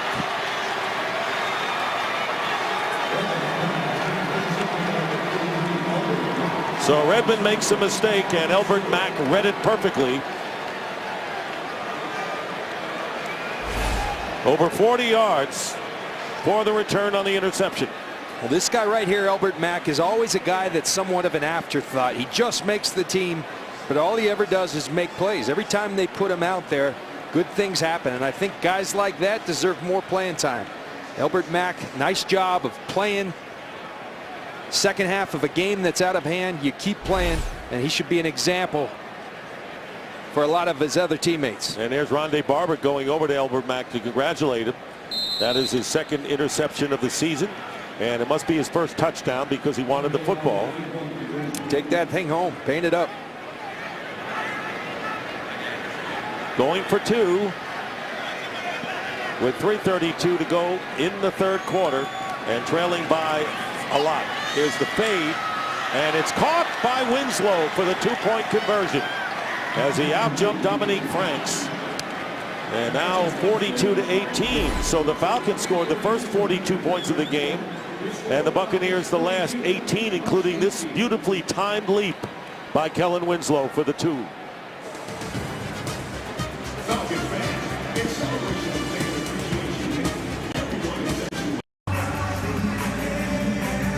Moments ago, Rondé Barber giving a hug to Elbert Mack with his interception and his first NFL touchdown. Barber injuring his right hand. Had to leave the game in the first half. Dick, I know Rondé Barber played with them for a long time. For him to be out of a game, even in a last game like this, I would venture to say, I don't want to play doctor up here, but something's wrong there. Something that hopefully can heal throughout an offseason. But he's not on that sidelines in street clothes unless something's broken. You're not a doctor? No, but I did say it a Holiday Inn Express. Okay, yeah. Hey, a little plug. Anyway, he wasn't there enough, John, for his 225th game played with the Buccaneers. Breaking Derek Brooks' record there is Rodgers back deep. And Kanan kicking it well out of the end zone. And for a game break, Kurt Menefee. Well, the AFC North and number 2 seed are both still up for grabs. Joshua Redmond trying to get it for the Steelers. His touchdown put them up 13-9 over the Browns. But they also need Baltimore to win, or lose, pardon me, in order for that to happen. This is Bernard Scott of Cincinnati with a 25-yard touchdown, but still, the Ravens lead at 17-10. If everything stays just like it is right now, Dick and John, then the Ravens would be the number 2 seed and the champs of the AFC North. All right, Kurt, thank you very much. So the Ravens control their own destiny as Jacquizz Rodgers showing his running skills, tackled by Larry Asante. 12-yard pickup for Rodgers with 3:20 to go. And I guess when you talk about the NFC and Matt Ryan, where, Matt Ryan really has been effective lately. Where does he rank with the elite we've been talking about? Well, I think there's certain guys that are in a different stratosphere right now. The Aaron Rodgers of the world, the Drew Brees of the world. But I put Matt Ryan right in that second tier, and that's not a slam on Matt Ryan, believe me. I think very highly of this guy, but I think you want to get that in an elite category, go have success in the playoffs, and that puts you there. Good play made by number 71, Michael Bennett, on Reggie Jacquizz Rodgers, and a loss of 3 yards. One of the things Coach Mike Smith talked about being so proud of Matt Ryan in this year was his work in the no-huddle offense. They do it a large part of their offense. Mike Smith says his experience in playing against Peyton Manning when he was with the Jacksonville Jaguars as a defensive coordinator led him to say that when I'm a head coach, I want to run a no-huddle offense because it was so hard to defend. And right now, nobody's doing it better than Matt Ryan. Second down and 13. Weems lining up as his receiver to the right, and this is dropped by Roddy White. Well, we understand that the right arm for Rondé Barber is broken, so maybe you didn't have to stay at any hotel for you to be a doctor. Maybe you are one. And really, like I told you, that's the toughest player I've ever played with. And as we see another drop from Roddy White, that's been a problem. That's his Achilles heel more than anybody in the National Football League, but they throw to him often. He makes plenty of plays to make up for it. Just knowing Rondé, like I said earlier, he's on the sideline, something's broken because he won't go to the sidelines. He doesn't even miss practice. Third down and 13 from the 29. Redmond. And out of the backfield, Julio Jones, and a good tackle made by Elbert Mack to prevent Jones from getting away and holding him to 5 yards. So it's 4th down, and the Falcons will have to kick. It's 4th down. Michael Spurlock goes back, and Bosher will be kicking for the Falcons. And I have to think that the Falcons have to breathe a sigh of relief that they won't be playing the New Orleans Saints as much as they wanted another shot at them. To go down there and play New Orleans after losing twice. I know it's hard to lose 3, but the Saints are a special team. Spurlock on the return and goes out of bounds. Well, this month, Fox returns to the Octagon with an incredible UFC Fight Night triple header. Some of the UFC's best fighters will battle for a shot at the title, headlined by former light heavyweight champion Rashad Evans and undefeated Phil Davis, plus 2 explosive middleweight bouts. The UFC Fight Night on Fox Triple Header is live from Chicago on Saturday, January 28th at 8 p.m. Eastern, 5 Pacific.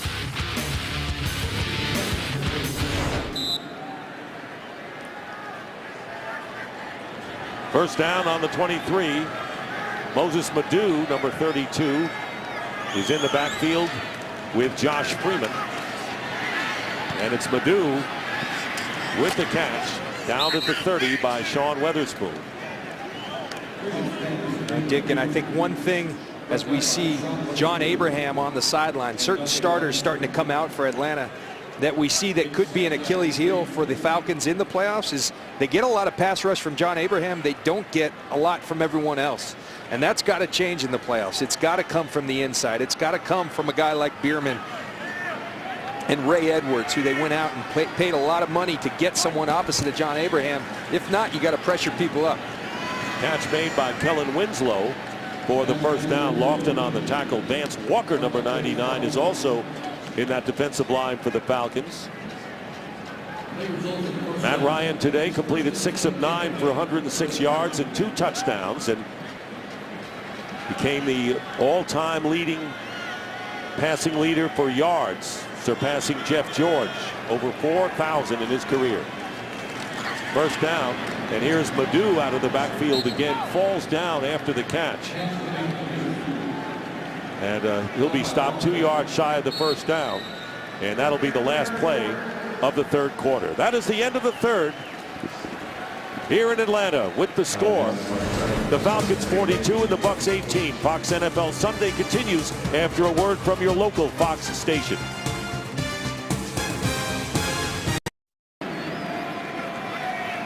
Start of the fourth quarter, Dick Stockton, John Lynch, Jamie Maggio.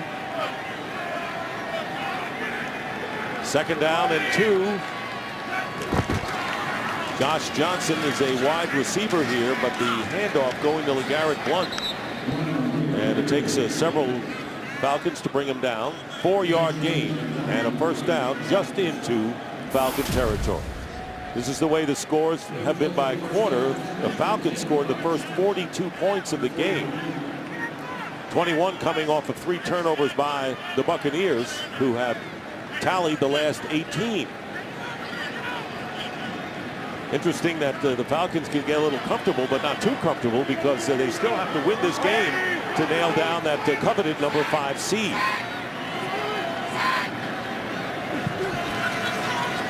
Freeman on first down. And it's caught inside the 30 by Kellen Winslow. Winslow's made some nifty catches, including a 2-point conversion today, John. He has, and Josh Freeman really, after those early turnovers, has come back and put together a nice game. Gets that ball up there. Kellen Winslow gets up, attacks the football, braces for the hit. Josh Freeman starting to show people why so many people believe this guy has the goods, what it takes to be a special quarterback in this league. If he can eliminate the turnovers, they surround him with more talent. I believe this guy's a special football player. 22-yard gain on the last play. And here's Freeman going underneath to LeGarrette Blount. And LeBlount will have a first down just outside the 15-yard line. Weatherspoon on the tackle. Franks came up as well. An 11-yard gain. You know, it's a 24-point lead right now for the Falcons, and the Bucs are chewing up yards in a hurry. And you know, with the 2-point conversion, they're looking at a 3-score game. First and 10 at the 16. Freeman's pass intended for Parker. I think this is where, as you look at Josh Freeman's numbers, this is where that pass rush comes in handy. This is where you should be feasting if you're a defensive lineman on pass rush, because the Bucs are in a they've been made one-dimensional. They've got to pass the ball to catch up, and this is where you ought to be teeing off on the quarterback. And without John Abraham, it just seems like they don't generate pass rush unless they blitz. Bierman, Sidbury, Peters, and Parade Jerry are the 4 in there now, and this pass is caught, and now it's Lumpkin. And Weatherspoon wouldn't let him get away. He gets 2 yards out of it. Still early in this fourth quarter. Sit back and watch this pass rush. There's one-on-ones, 3 one-on-ones there, and no one's winning. That's a problem. That forces you to have to blitz. And if I'm Brian Van Gorder, yes, you've got 3-score lead. But if you aren't getting it from your front four, dial it up with pressure. 3rd down and 8. Remember, this is 2-down territory for Tampa Bay with the score being what it is. Freeman on the slant, and it's caught by Briscoe and a 1st down at the 10-yard line. Owens on the coverage. A 9-yard pickup, and now they have to separate the players. And no surprise with this rivalry, which is, you know, this year earlier, as John mentioned, Tampa Bay beat Atlanta. Weatherspoon and Davin Joseph, the right guard, who's going to the Pro Bowl for the Buccaneers, involved there. Well, week 3 was about as chippy a game as I've seen all year. These two teams went at it. They'll both tell you they don't really care for each other. Early on, this game wasn't close. Tampa's starting to get some fight back in them. And Weatherspoon looking like he has some fight in him, too, off of his actions.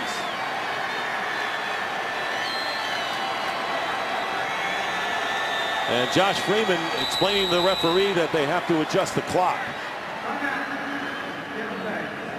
And finally, Tampa Bay calls a timeout. It is their first of the 2nd half. Today's game is sponsored by KFC. Bring something different to the party with KFC sauceless hot wings. Now just 50 cents a wing. By UPS. Let UPS put the power of logistics to work for you. And by Visa. More fans go with Visa. Buccaneers having called their first timeout. Here's what's at stake in this game, with the Lions losing to the Packers. A victory for the Falcons will give them the 5th seed. And they would be playing at either the Giants or the Cowboys. The winner of tonight's game, and avoiding the New Orleans Saints, who demolished them last week, but they are leading 42-18. And here's the fake handoff, the pass up the middle, touchdown to Desmond Briscoe. And after 42 unanswered points to start the game for the Falcons, the Buccaneers have come back with 24, and they're going for 2 here.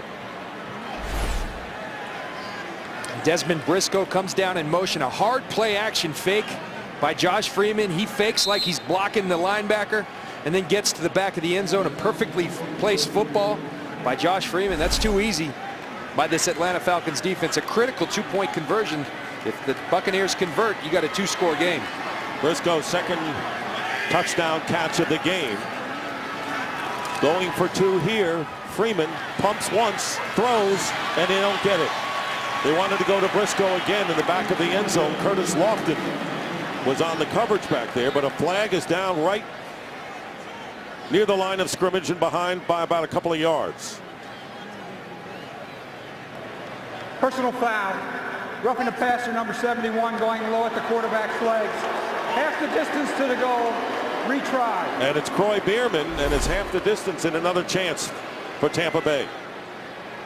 Now that's tough, because I think he's pushed by Donald Penn into him. Nothing Croy Bierman can do. That's a bad call in my mind. The league has made an emphasis in protecting these quarterbacks, but not when they're thrown into them. You're right. Clear. And another chance.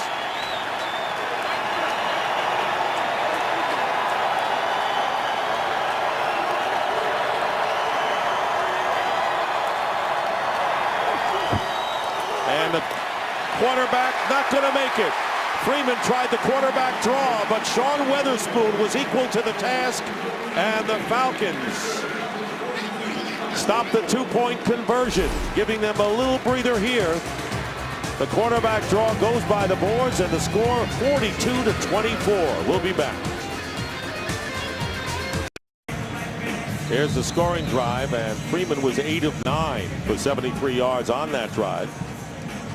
Falcons looking for the possibility of the onside kick, and they get it, and it's covered up nicely by Atlanta, and they'll get it at the 48 of Tampa Bay. Reggie Kelly. So good field position now for Mike Smith, who does not look pleased. He doesn't look pleased, and I think he's unhappy with that last call from the officials. I think he's unhappy with his team. You had such a good game, and he is steamed. You had such a good game going in that first half. But looking forward to the playoffs, this is what people say. The Falcons are a good team, but they can't play with the big boys. They're 1-4 against teams that are going to be in the playoffs this year. I think the Falcons think otherwise. They're going to have to go prove it, though, come starting next week. 25! 25, get on! Chris Redmond handing off to Jason Snelling. And Snelling gets to the 44, where Roy Miller makes the tackle. What about the Falcons' defense? I know they have the ball right now, but is their defense staunch enough to make the long run? Well, I think they're good. I don't think they're a great defense. And, you know, there aren't many dominant defenses left in this league, but it's all about turnovers. And when you look at them on the year, this is a team that's tied for 7th in the turnover margin, 11th in takeaways on the season. You're going to have to get hot in that category in the playoffs for this defense to have success. Here is Snelling again, first down. Jason Snelling with a good run for the big back as he gets to the 26. Justin Blaylock, the left guard, setting Snelling free for 18. And watch this offensive line. You see Justin Blaylock, the left guard, go and pull, get the block on Quincy Black. Excellent execution. This offensive line was challenged by their coach, and they've responded in a great way today. They've controlled the line of scrimmage. That's what Mike Smith wanted, and they've certainly done that today. And it's interesting to see whether that offense can be. Snelling again gets the first down and gets inside the 15.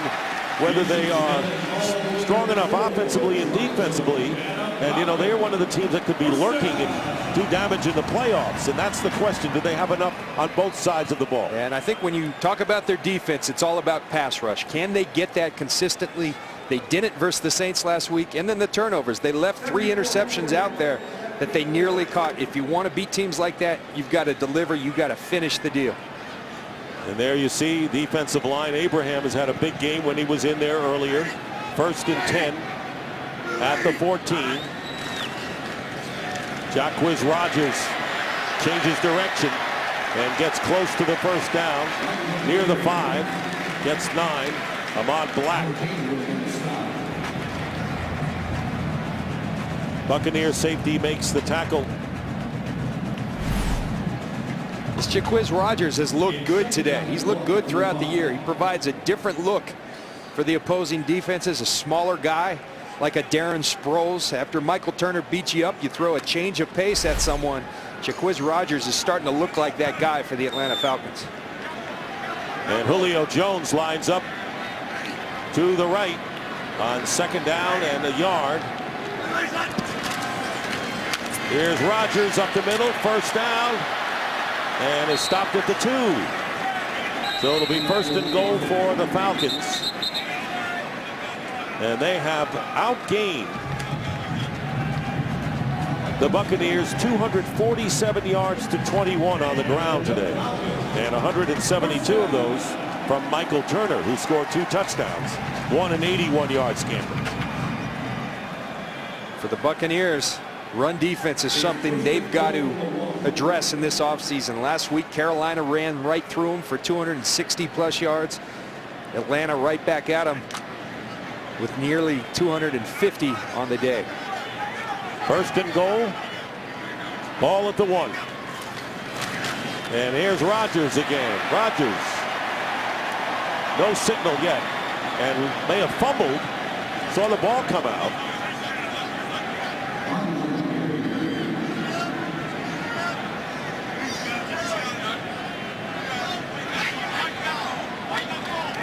And the Buccaneers apparently recovered. They have. Jacquizz Rodgers fumbles at the 1, and it's recovered by Ahmad Black, number 43. It's Larry Asante with that left hand, gets the ball out. And that is the 2nd turnover by Atlanta. And the Bucs get it back at the 2. Today's game is sponsored by the 2012 Jeep Grand Cherokee. Following the fumble by Rodgers, Buccaneers have it on the 2. Their own 2. And there is the pass. It's caught by Desmond Briscoe. And he takes it out to the 8. Here's the fumble. Elbert Mack gets his hand on it, but it's Larry Asante who finally gets that left hand. You can see it's out prior to getting into the end zone. The ball's just laying there, and it's Ahmad Black, the rookie from Florida, that brings it in. 2nd down and 4. Freeman is 29 for 38.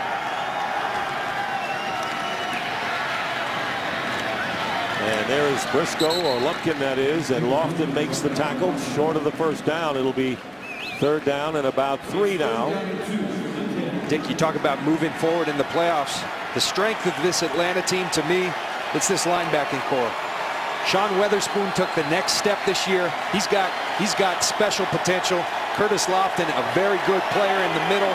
Stephen Nicholas, they got to get him healthy and right for the playoffs. And they think Nicholas will be ready. Nicholas missing his 3rd game with a toe injury. 3rd down. And the incomplete pass intended for Keller Winslow. So it's 4th down. You're losing 42-24 with 6:13 to go. And they're going to go for it here. And Raheem Morris with 4th and 2. And I think this is what you got to do. Sure. You got to go down fighting.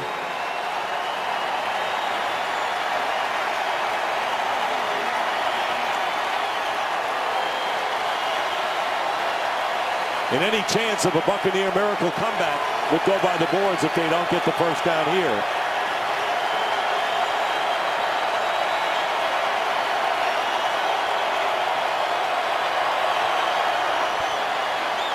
They pass it out, and it is incomplete, and it was deflected, intended for Williams. Ray Edwards got a hand on it, and now they have to separate the players again. Penn delivers a shot at Dante Robinson, and another flag goes down.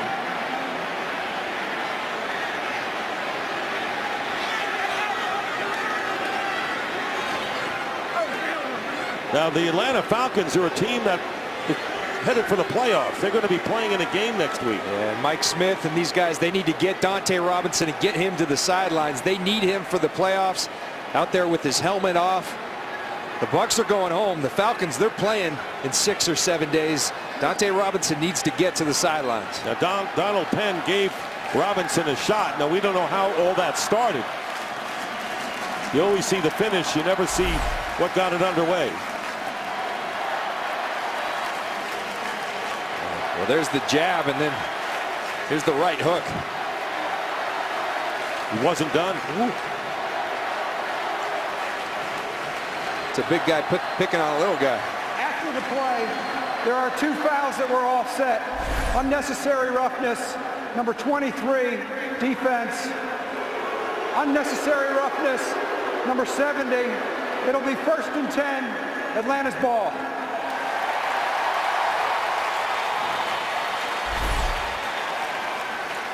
Here's where it all starts. Dante Robinson out here. He and Preston Parker get tangled up at the end of this play. Ooh, Preston Parker didn't like that Dante took a shot on him. He threw a left hook at him. Like you said, Dick, it's always the 2nd and 3rd punches that get seen. And all Penn is doing is protecting Parker. And he maybe went a little far in protecting Parker, but he's protecting him. Meanwhile, the Buccaneers do not get the first down, and Atlanta takes over on the 10. Chris Redmond, who has come in for Matt Ryan. Here's Snelling cutting inside, and Snelling gets to the 7. Black on the tackle with a gain of 3, and under 6 minutes to go, and Robinson telling Mike Smith what transpired. He's trying to plead his case. He's saying, Coach, he was bigger than me. He hit me. But at a certain point, you got to start thinking about next week. And everyone being all hands on deck, it's going to take for the Atlanta Falcons. It's going to take a lot of things coming together for them to make a run But as I said earlier, the Packers provided inspiration, showed that a 6 seed can go do this in the NFL. And the Giants as well when they won the Super Bowl. Here is Snelling slowed up and gets back to the line of scrimmage. Maybe a gain of 1 as we near 5 minutes to go. And if the Falcons go on and win this game, this is the way the wild card matchups will be next week. It'll be the Lions at the Saints and the Falcons at the winner of the Cowboys-Giants game, which we played tonight. In week 13, the Saints beat the Lions 31-17. And the Falcons, well, obviously would much rather play the Giants or the Cowboys. Snelling getting down to the 2. Foster on the tackle. The interesting thing, Dick, about Detroit going down to New Orleans, as we saw today, the Detroit Lions, and we've seen throughout the season, they can put up points with anyone. I think that defense has been a big disappointment to me. To me, they've got the makings of a dominant group up front, but they're giving up 480 yards passing, 6 touchdowns to a backup quarterback in Matt Flynn. That's not good enough, and it won't be in the playoffs. Matt Bryant will try a 20-yard field goal.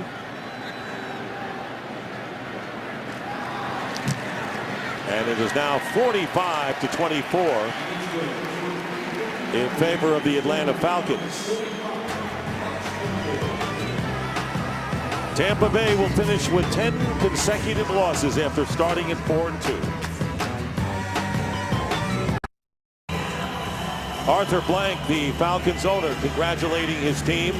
And we would like to congratulate someone.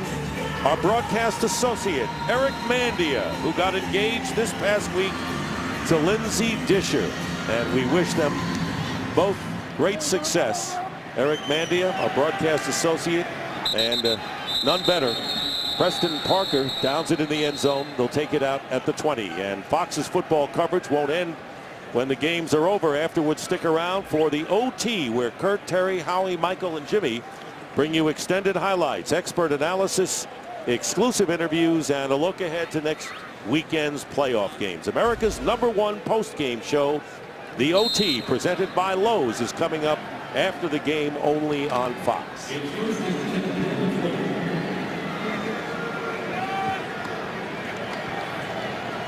Freeman started the game with 2 interceptions, has thrown 2 touchdowns since then. Just under 4 minutes to go, 45-24. And an incomplete pass. Kurt Menefee. Bring us up to date, Kurt. Well, the Baltimore Ravens with a win will clinch the AFC North and the #2 seed. Ray Rice, 70-yard touchdown run earlier. This is a 51-yarder. Puts a little distance between themselves and the Bengals. 24-16 right now. Baltimore trying to close it out and get that #2 spot. John and Dick. All right, the Ravens, who beat the Steelers twice this year. Not an easy thing to do, headed for the #2 seed. 2nd down and 10. Dante Robinson out of the game, and he was replaced by Darren Walls. Going high for the catch is Desmond Briscoe. Dakud on the tackle, picking up 9.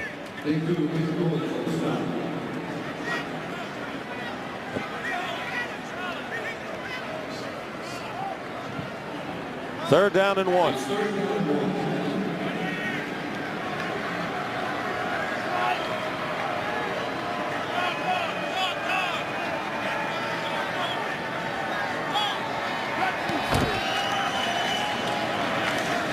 And LeGarrette Blount, or Josh Freeman, with the carry. So where do you start? What's the blueprint for the Tampa Bay Buccaneers, whether Raheem Morris is there or not? Well, as bad as it's been, Dick, and they're likely going to end this season with 10 straight losses.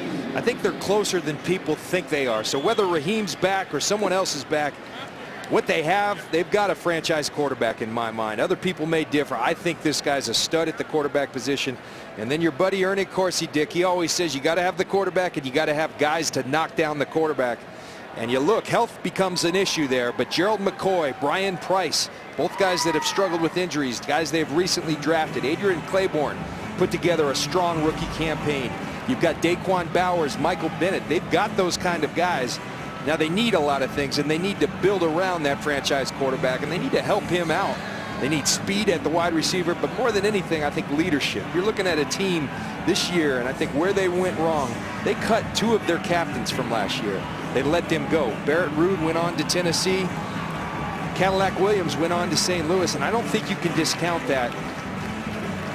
The necessity for leadership in a locker room, because you saw when things went bad, there was no one to step up and put an end to that, and the lack of leadership has showed itself for the Tampa Bay Buccaneers. The injured player on the field was Parade Jerry for the Falcons.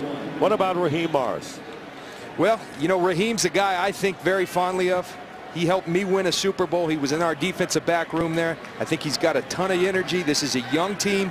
The Glazers have a tough decision to make, whether he's the guy to fix it or whether they need to go change, and only the Glazers can answer that. First down, and the catch made out of the backfield by Moses Madu, with Atkins making the tackle, and for Raheem Morris. And he said, look, I'm not going to fire myself, and he shouldn't. But 10-6 last year, so he has done it. He has something, a notch on his belt. Second in the Coach of the Year balloting to Bill Belichick last year, but just a disastrous season this year. And Raheem, he ought to go in there and fight for this job and tell the Glazer family how he's going to get the Buccaneers back on the map and back winning. Freeman gets the first down and pushed out of bounds by Franks. And a gain of 12 yards. Started out as a 42-0 game for Atlanta. Tampa Bay has come back, but the Falcons steady. 2-minute warning here at the Georgia Dome, with the Falcons headed for the playoffs as the number 5 seed. Well, in this final regular season game, we want to thank our technical and production crew, enthusiastic, perfectionists. They performed beautifully all year. We're proud of them. And the people in the television truck who had a big role for us. Madu is the running back, and this pass is going to be ruled incomplete. Today's game and our season produced by Pete Macheska and directed by Greg Scopatoni. The associate director today, Neil Gallo, and the broadcast associate, as we've already mentioned, Eric Mandia. Technical producer is Joe Stevens, and a great crew he had this year. The studio was produced by Bill Richards and directed by Bob Levy, and I know that you share my thanks with this crew. This crew has been awesome all year. And you put it like this, we're at playoff time, you send this crew to the playoff, we would do some damage. Said by a true competitor, as you are. And the pass picked off by Darren Walls, and Walls still on his feet and knocked down. Walls, who replaced Dante Robinson. The ball was tipped by Thomas Deku, and a 23-yard return. And the Falcons will finish on a blaze of glory after the Buccaneers scored 24 straight points. You know, it's interesting. I was talking with some of the Atlanta coaches at practice the other day, and they said this Darren Walls is a guy we really like. Well, sure enough, what coaches see in practice tends to translate to the game. This is a guy out of Notre Dame. They like him a lot, and he gets in the game and he makes good things happen. You know who else is out of Notre Dame? Rick Odioso, our statistician, and a great job done by him and Bill Garrity, our spotter, in his first year with us, and superb performance by him. Doesn't have to go far, lives in Atlanta to get home. And it's been a joyful year, and it's been a total joy for me working with you, John Lynch. It has been one of the more satisfying years I've ever spent in a broadcast booth. Well, it's been awesome. The opportunity to work with the legend, guy I listened to growing up, Celtics, Lakers, been just a treat, and look forward to more next year. You were about 4 or 5, right? The first time you happened to hear one of our broadcasts. Josh Freeman, 32 of 46 are his final numbers: 276 yards, 2 touchdowns, 3 interceptions. Hard to believe, last year 25 TDs and only 6 picks. And he went the other way big time this year. And I think the most important thing for this organization, above even a head coach, get that guy. Put the talent around him so he can succeed. This league is a quarterback-driven league right now. I believe you've got a stud in that guy. Surround him with great talent. And how about this division? You saw what Cam Newton did with Carolina. You know, they're coming up big time, and you have Atlanta, New Orleans, and Tampa Bay with Freeman. You talk about some quarterback play. The emergence of Cam Newton, Josh Freeman, Matt Ryan, and of course the great Drew Brees. We just saw Julio Jones. I promise you, he's going to announce his presence in the playoffs. Fun player to watch grow. That'll probably do it, and the Falcons will be playing the Giants or the Cowboys. Any thoughts about that matchup? It'll be on the road. Fun one to watch tonight. I'm telling you, I think the Giants, if they can get healthy, they can beat the Cowboys tonight. That's a team that could do some damage in the playoffs. I like these Falcons going in. This was an important step to play well today. They did it. And they won't have to go against the Saints, who beat them twice in the regular season. So the Atlanta Falcons defeat the Tampa Bay Buccaneers. They go 10-6 on the year. And for the Tampa Bay Buccaneers, they finish at 4-12. The final score 45-24. And we'll return to Atlanta to wrap up today's game after these messages.